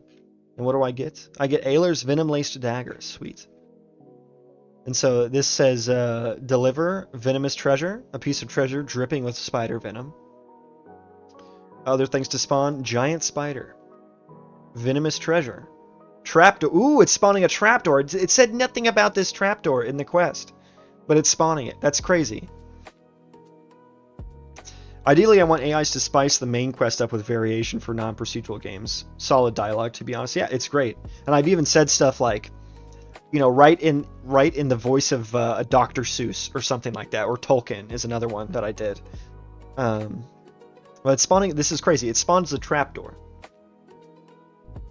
and of course I don't have this working in the game, but that'd be crazy if I were. And so let's do. I'm gonna edit this. I'm gonna say his personality type is Dr. Seuss. So now picture like a Ayler Fihill. I'll say a jester with personality types Dr. Seuss. So let's see what that quest looks like.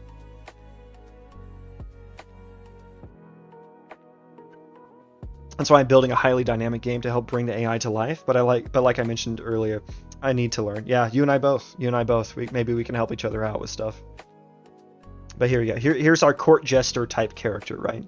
Ayler Fihill bounces on the balls of his pointed shoes, bells jingling with manic energy. Before I do that, let's get the other one going first. There we go. Bounces on the balls of his pointed shoes, bells jingling with manic energy. Bydrong, my dear paladin, such a serious face you wear. Did you know a smile uses fewer muscles than a frown? Far less taxing, wouldn't you agree? He holds up a finger before Mydrong can reply, his grin widening until it seems impossible. Speaking of taxing, I have a conundrum, a most curious case of disappearing laughter. Yes, laughter. You see, the children of Streamside Glade have gone quiet. Their laughter, once as bright and bubbly as a fresh spring, has vanished like smoke in a windstorm. I'm picturing like a Tingle type character from like Legend of Zelda, you know, who's just like fucking strange as shit. The case of the missing laughter. Possible outcomes. Let's go over the generated JSON here. Will you investigate this most curious case? My options are, all right, I'll look into this disappearing laughter. Where's Streamside Glade? Excellent, I knew I could count on you. Just head north a few leagues until you reach a glade filled with shimmering streams. You can't miss it. Oh, and try to smile a little on the way, won't you? Or I can refuse. I'm afraid the time for disappearing laughter... Wait. Oh, I'm afraid I haven't the time for disappearing laughter. Maybe someone else can help you. Ah, what a pity. A world without laughter is a world without color, don't you think? But very well, I shan't force a frown upon your face. Perhaps another hero will cross my path. Disappearing laughter, that sounds odd. What makes you think it's a problem for a paladin? Odd indeed, and quite troubling, I assure you. As for why a paladin such as yourself, well, laughter is kind of magic, is it not? A force for good in the world. I suspect a most foul magic is at play, and who better to combat such darkness than a shining beacon like yourself? Streamside Glade, I've heard rumors of a magical wishing well there. Ah, keen mind indeed, the glade boasts a wishing well of some renown. Perhaps it holds the key to our conundrum? Do investigate, but be wary, my friend. Where magic flows, mischief often follows close behind. Okay, so let's check out the objectives here. And it says here in the quest journal entry, Ayler Fihill, the jester, claims the laughter of the children of Streamside Glade has vanished. He's asked me to investigate. He's a bit much, but the children deserve their laughter back. I should start by talking to the village elders. And so my first objective here is speak with village elder. The elder is likely in the largest building in Streamside Glade. I examine the wishing well. The well is in the center of the town square. Other things to spawn, Gloom Sprite. And I get a reward item of the Jester's Cap. That's very cool. My background is in ML. My interest in ML in games is in enemy/environment decisions. But this quest business is pretty sweet, not gonna lie. Thank you. I think it's pretty fucking exciting too. That's awesome you're in ML. Maybe you can help me out with some of this stuff in the future.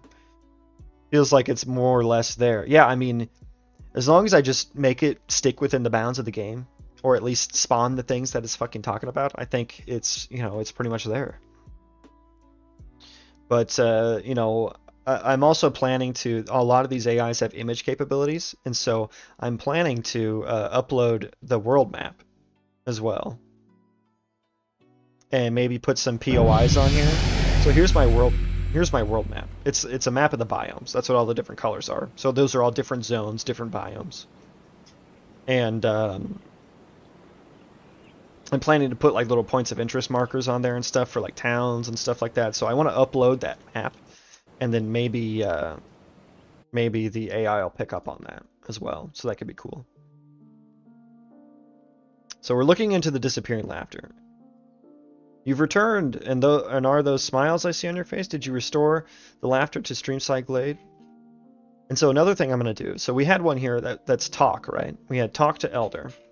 And so I come down here and I say, my drawing is talking to the village Elder. Fill out the JSON. So let's see when I go talk to the Elder, what does he say?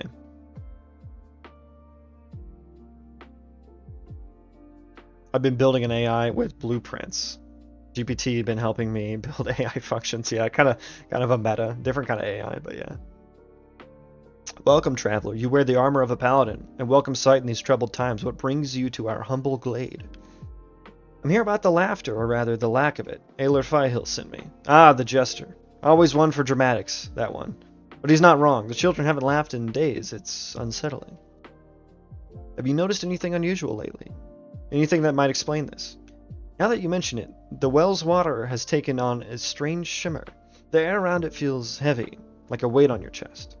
You may replace this string with nested... Ah, I didn't do it. Okay. Do the children remember anything that might have happened? They're too young to articulate it properly. They just say a shadow came and took their laughter. Just childish fancy, I'm sure. Yeah. So it gives me a little bit more information when I talk to the Elder.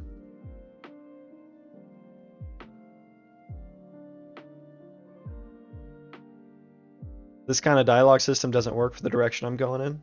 What direction are you going in? So let's give it a... I did Dr. Seuss. I'll say he's not a jester. Aylar Firehill is a strange villager with personality types Dr. Seuss.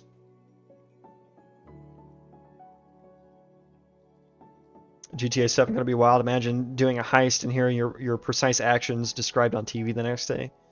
Yeah, I mean that can work without AI even, you know. A decade away though. Oh yeah, I'm sure. You know, and it's gonna take like 5,000 developers and it's gonna be like, you know, a fucking terabyte. The AI will operate similar to a player, so when you type in game, it's perceived by the AI. So how are you going to handle the latency between the player typing and receiving a response from the AI?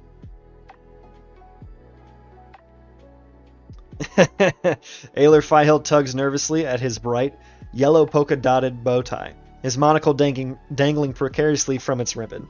Oh, mind drawing, splendid timing. A most curious conundrum presents itself. You see my prize-winning Petunia, Penelope. She's gone missing, vanished, poof! He throws his hands up, nearly dislodging his oversized hat.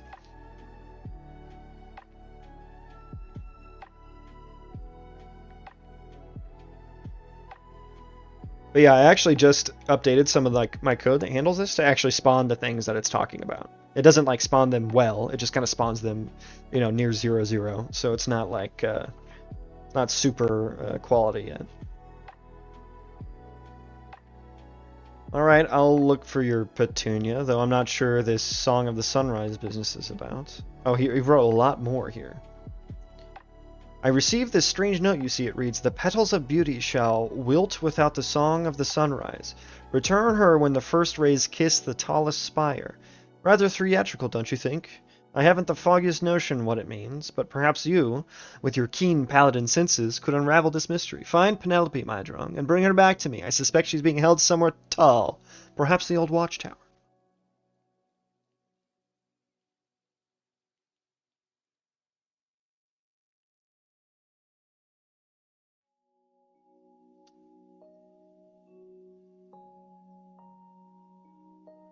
The more AI develops, it will require less coders because you'll have more agents working around the clock at 100 times the speed.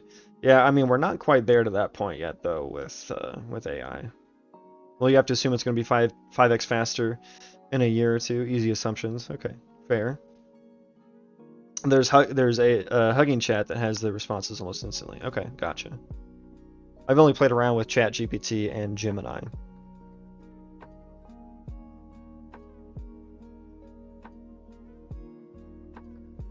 So what are our objectives here? Obtain Penelope the Petunia. Old Watchtower Key. Goblin Lookout. Wants me to kill a Goblin Lookout. It doesn't. It's not generating me very many like just like generic kill quests, you know. But yeah, I mean, this is kind of the result of the AI stuff. I am almost at time. Short stream today. I'm gonna go on a little bit of a date with my girlfriend in a bit. But yeah, I don't know if maybe we can just dick around with the AI a little bit more here, just to see what we got. Just to see what we got.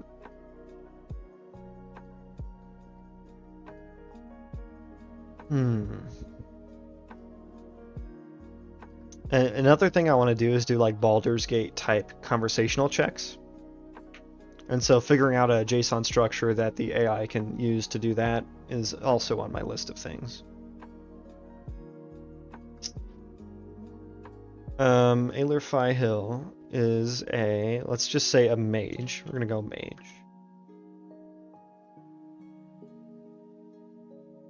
And his personality type. So what kind of personality type should I go here? Let's do shy. He's a shy mage. Shy. What else?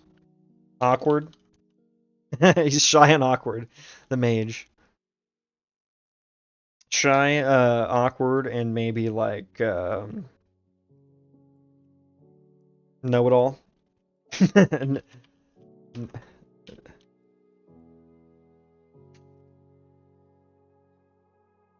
I'm intrigued by how not boring those quests were. If you managed to integrate the map details, it'll make them feel very tactile. Yeah. I'm very inquisitive. That's another good one. Inquisitive. But yeah, that therein lies the work, Firmstool, is making this all, massaging this all to fit into the game. And it's like, yeah, these quests are inquisitive. These quests are not good, but I also need some boring ones too, you know, to make these ones seem special, right? Because you can't just have all special, then nothing is, right? They're all too samey. So I gotta have some negative space type quests where it's just like, go get 8 mushrooms, you know? And, you know, maybe I don't use the AI so much for that. Maybe I don't double prompt it, right? Because when I was just single prompting it, I got more of, yeah, this is like just go get 8 white mushrooms, right? So I can have a lot of different prompts that I can use to generate different types of quests. So yeah, we're gonna do this. Let's see what this gives us.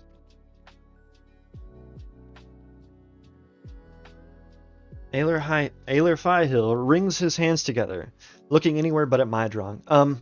Master Paladin, I was doing some research in the restricted section of the fucking course. Every library's got a goddamn restricted section, doesn't it? Fucking Game of Thrones, Harry Potter, all that shit. And well, I might have stumbled upon something. He trails off, chewing on his lip. Okay, let's get the JSON. Show me the JSON.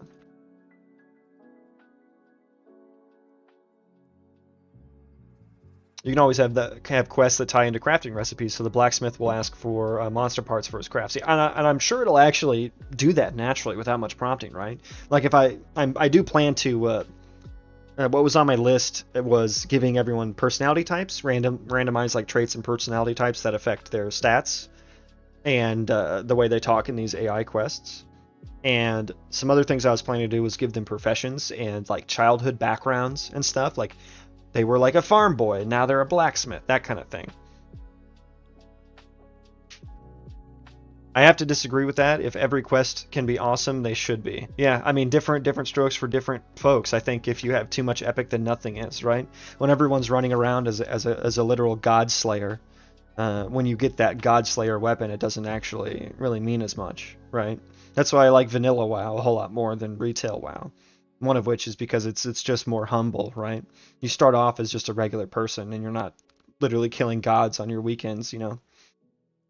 And I think when people get cool shit, it should mean something. Like, not everything should look fucking awesome. There should be some plain stuff to make the awesome stuff look awesome. And same goes for quests, in my opinion, as well. But I think there needs to be a good balance of both. To your point, like, I would never just put boring stuff, you know, in always. I'd personally opt for fewer quests and all notable, but very subjective and game loop dependent, of course. Yeah, that's more like a Witcher 3 type vibe, you know. But even in Witcher 3, there's just like some bullshit side quests, right? that are just like real quick, and it's just like, yeah, go into this guy's house and find his bullshit or whatever, you know.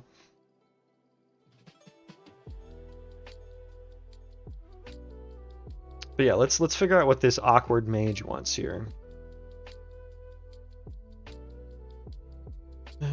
I may have stumbled upon something. It seems there was once a powerful artifact, a kind of lens used to communicate with beings from the astral sea. I may have found a reference to its current location, but the page detailing it was torn from the manuscript. The manuscript mentioned Null raiders raiding the caravan carrying ancient artifacts some weeks ago. They were last seen heading towards the Whispering Caves. Perhaps you could retrieve the missing page? Whispering Caves, huh? You're awfully specific about all this. Alright, fine, I'll check it out. Sorry, but this astral sea lens doesn't sound like my problem. Maybe ask someone else. Oh, I see. Well, if you change your mind. The astral sea, what's that? So it's a plane of it's a plane of existence composed entirely of thought and raw magic. Incredibly dangerous, but fascinating.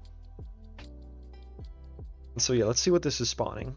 It says obtain missing manuscript page, a tattered page torn from the ancient manuscript detailing the location of a powerful artifact. And then we're spawning a Null Raider, and a Null Brute, and a Stolen Chest. And my reward is Spectacles of Arcane Deciphering. And so there should be a follow-up quest as well, right?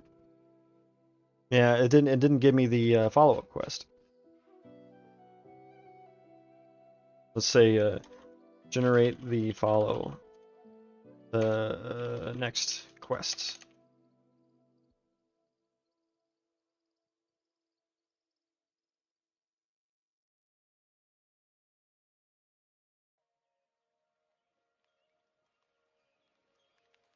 The thing is, like, at level 1, I don't want the player, like, going off on some astral sea lens fucking quest, right? At level 1, I want the player to, like, go get some apples for Betty's pie.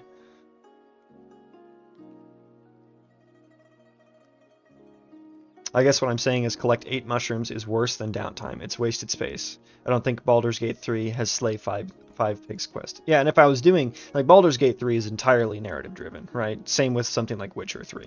That's the main selling point of the game. That's not necessarily the main thing for my game. I'm not making a narrative focused game. It's going to be more so gameplay focused, and the narrative is just there to facilitate the gameplay. I'm going to be doing a lot with Colony Sim. It's going to be like a Colony Sim RPG, and I'm going to get some roguelike elements in there as well. So that'll, you know, I mean, I guess it depends on how well this turns out, right? Like if it's real good, then yeah, maybe we will focus on things that are narrative driven.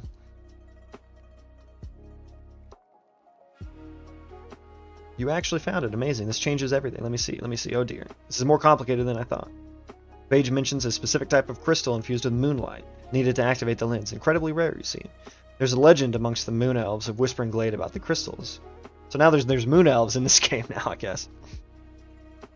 They say they only grow on the elder trees during the full moon. But the glade is heavily guarded, and the moon elves, well, let's just say they aren't keen on sharing.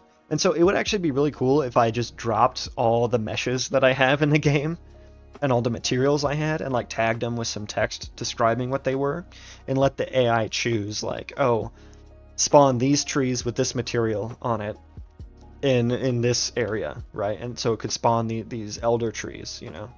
But that feels like a long way away.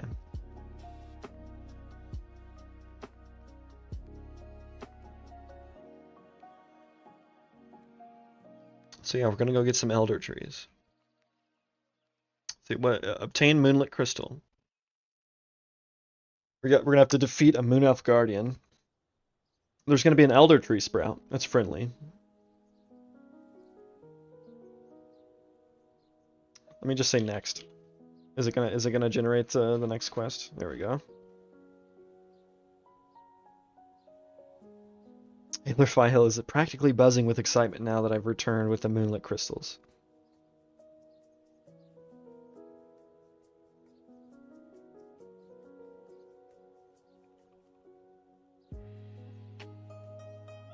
Now we have to do a ritual, he's saying. Ah, it's an escort quest. Protect Aelor Fihil from any interruptions during the ritual. But it's just like, how the fuck would I write code to start this goddamn ritual? You know what I mean? Like, how would I actually make this character, you know, walk to where he needs to, do the animations that he needs to, you know, spawn the ritual fucking circle or whatever.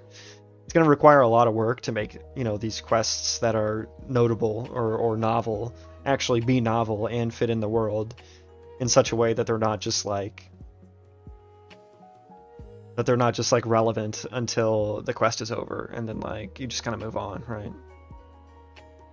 And you know, the sea of the astral sea or whatever the fuck he was saying doesn't really matter, you know. And so maybe giving it some more context on the game world will help with that. We'll have to see. We will have to see.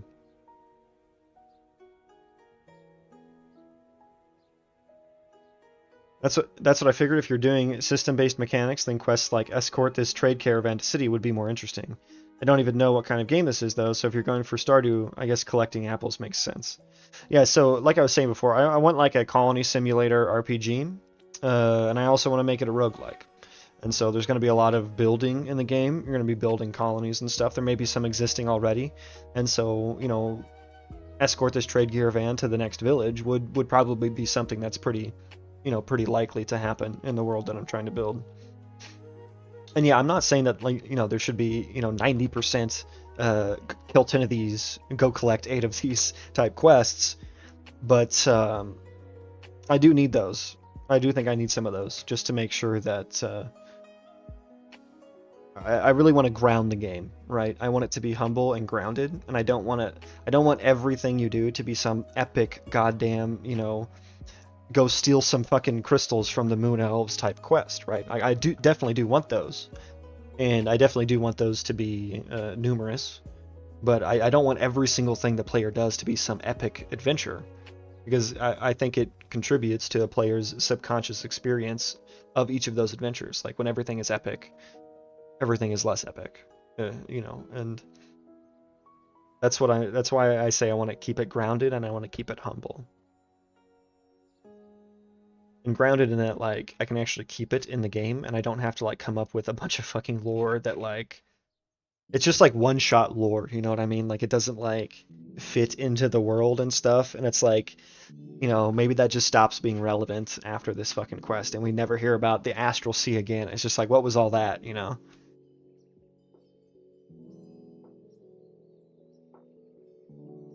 And to your point about, I don't think BG3 has Slay 5 Pigs quests. It doesn't, but it does have, like, it has smaller, less epic quests, where it's just like, what am I trying to think of here?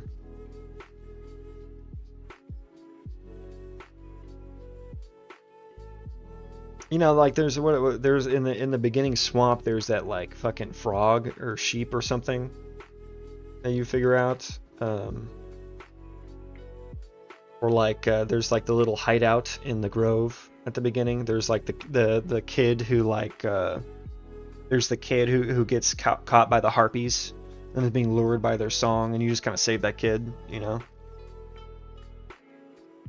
Yeah, like an adventure guild has quests that are pick some herbs. You want to give the random adventurer's perspective instead of hero's perspective. Yeah, exactly. Like I want them to grow into that, right? And I don't want them to start out at level 1 with like a fucking crusty dagger and shit-stained pants and you know, go slay a god. I want them to actually, you know, work up to that.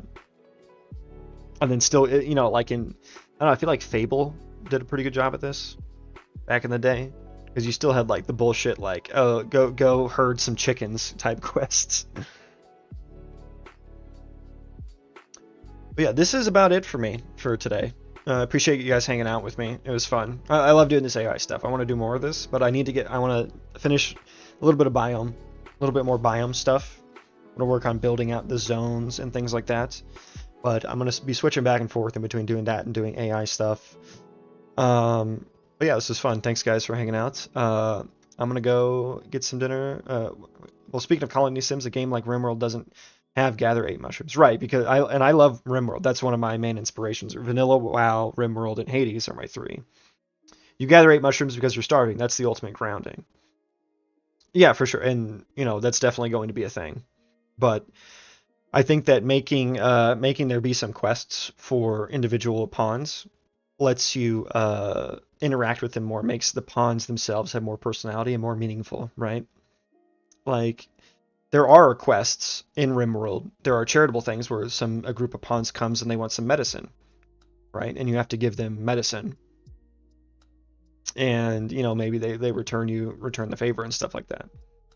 But yeah, definitely going to be some of that. I love RimWorld. That's one of my main inspirations for this game. So I'm all the traits I talk about and the personality types and the skills and stuff are going to be very, very RimWorld inspired. I'm gonna go walk my dog.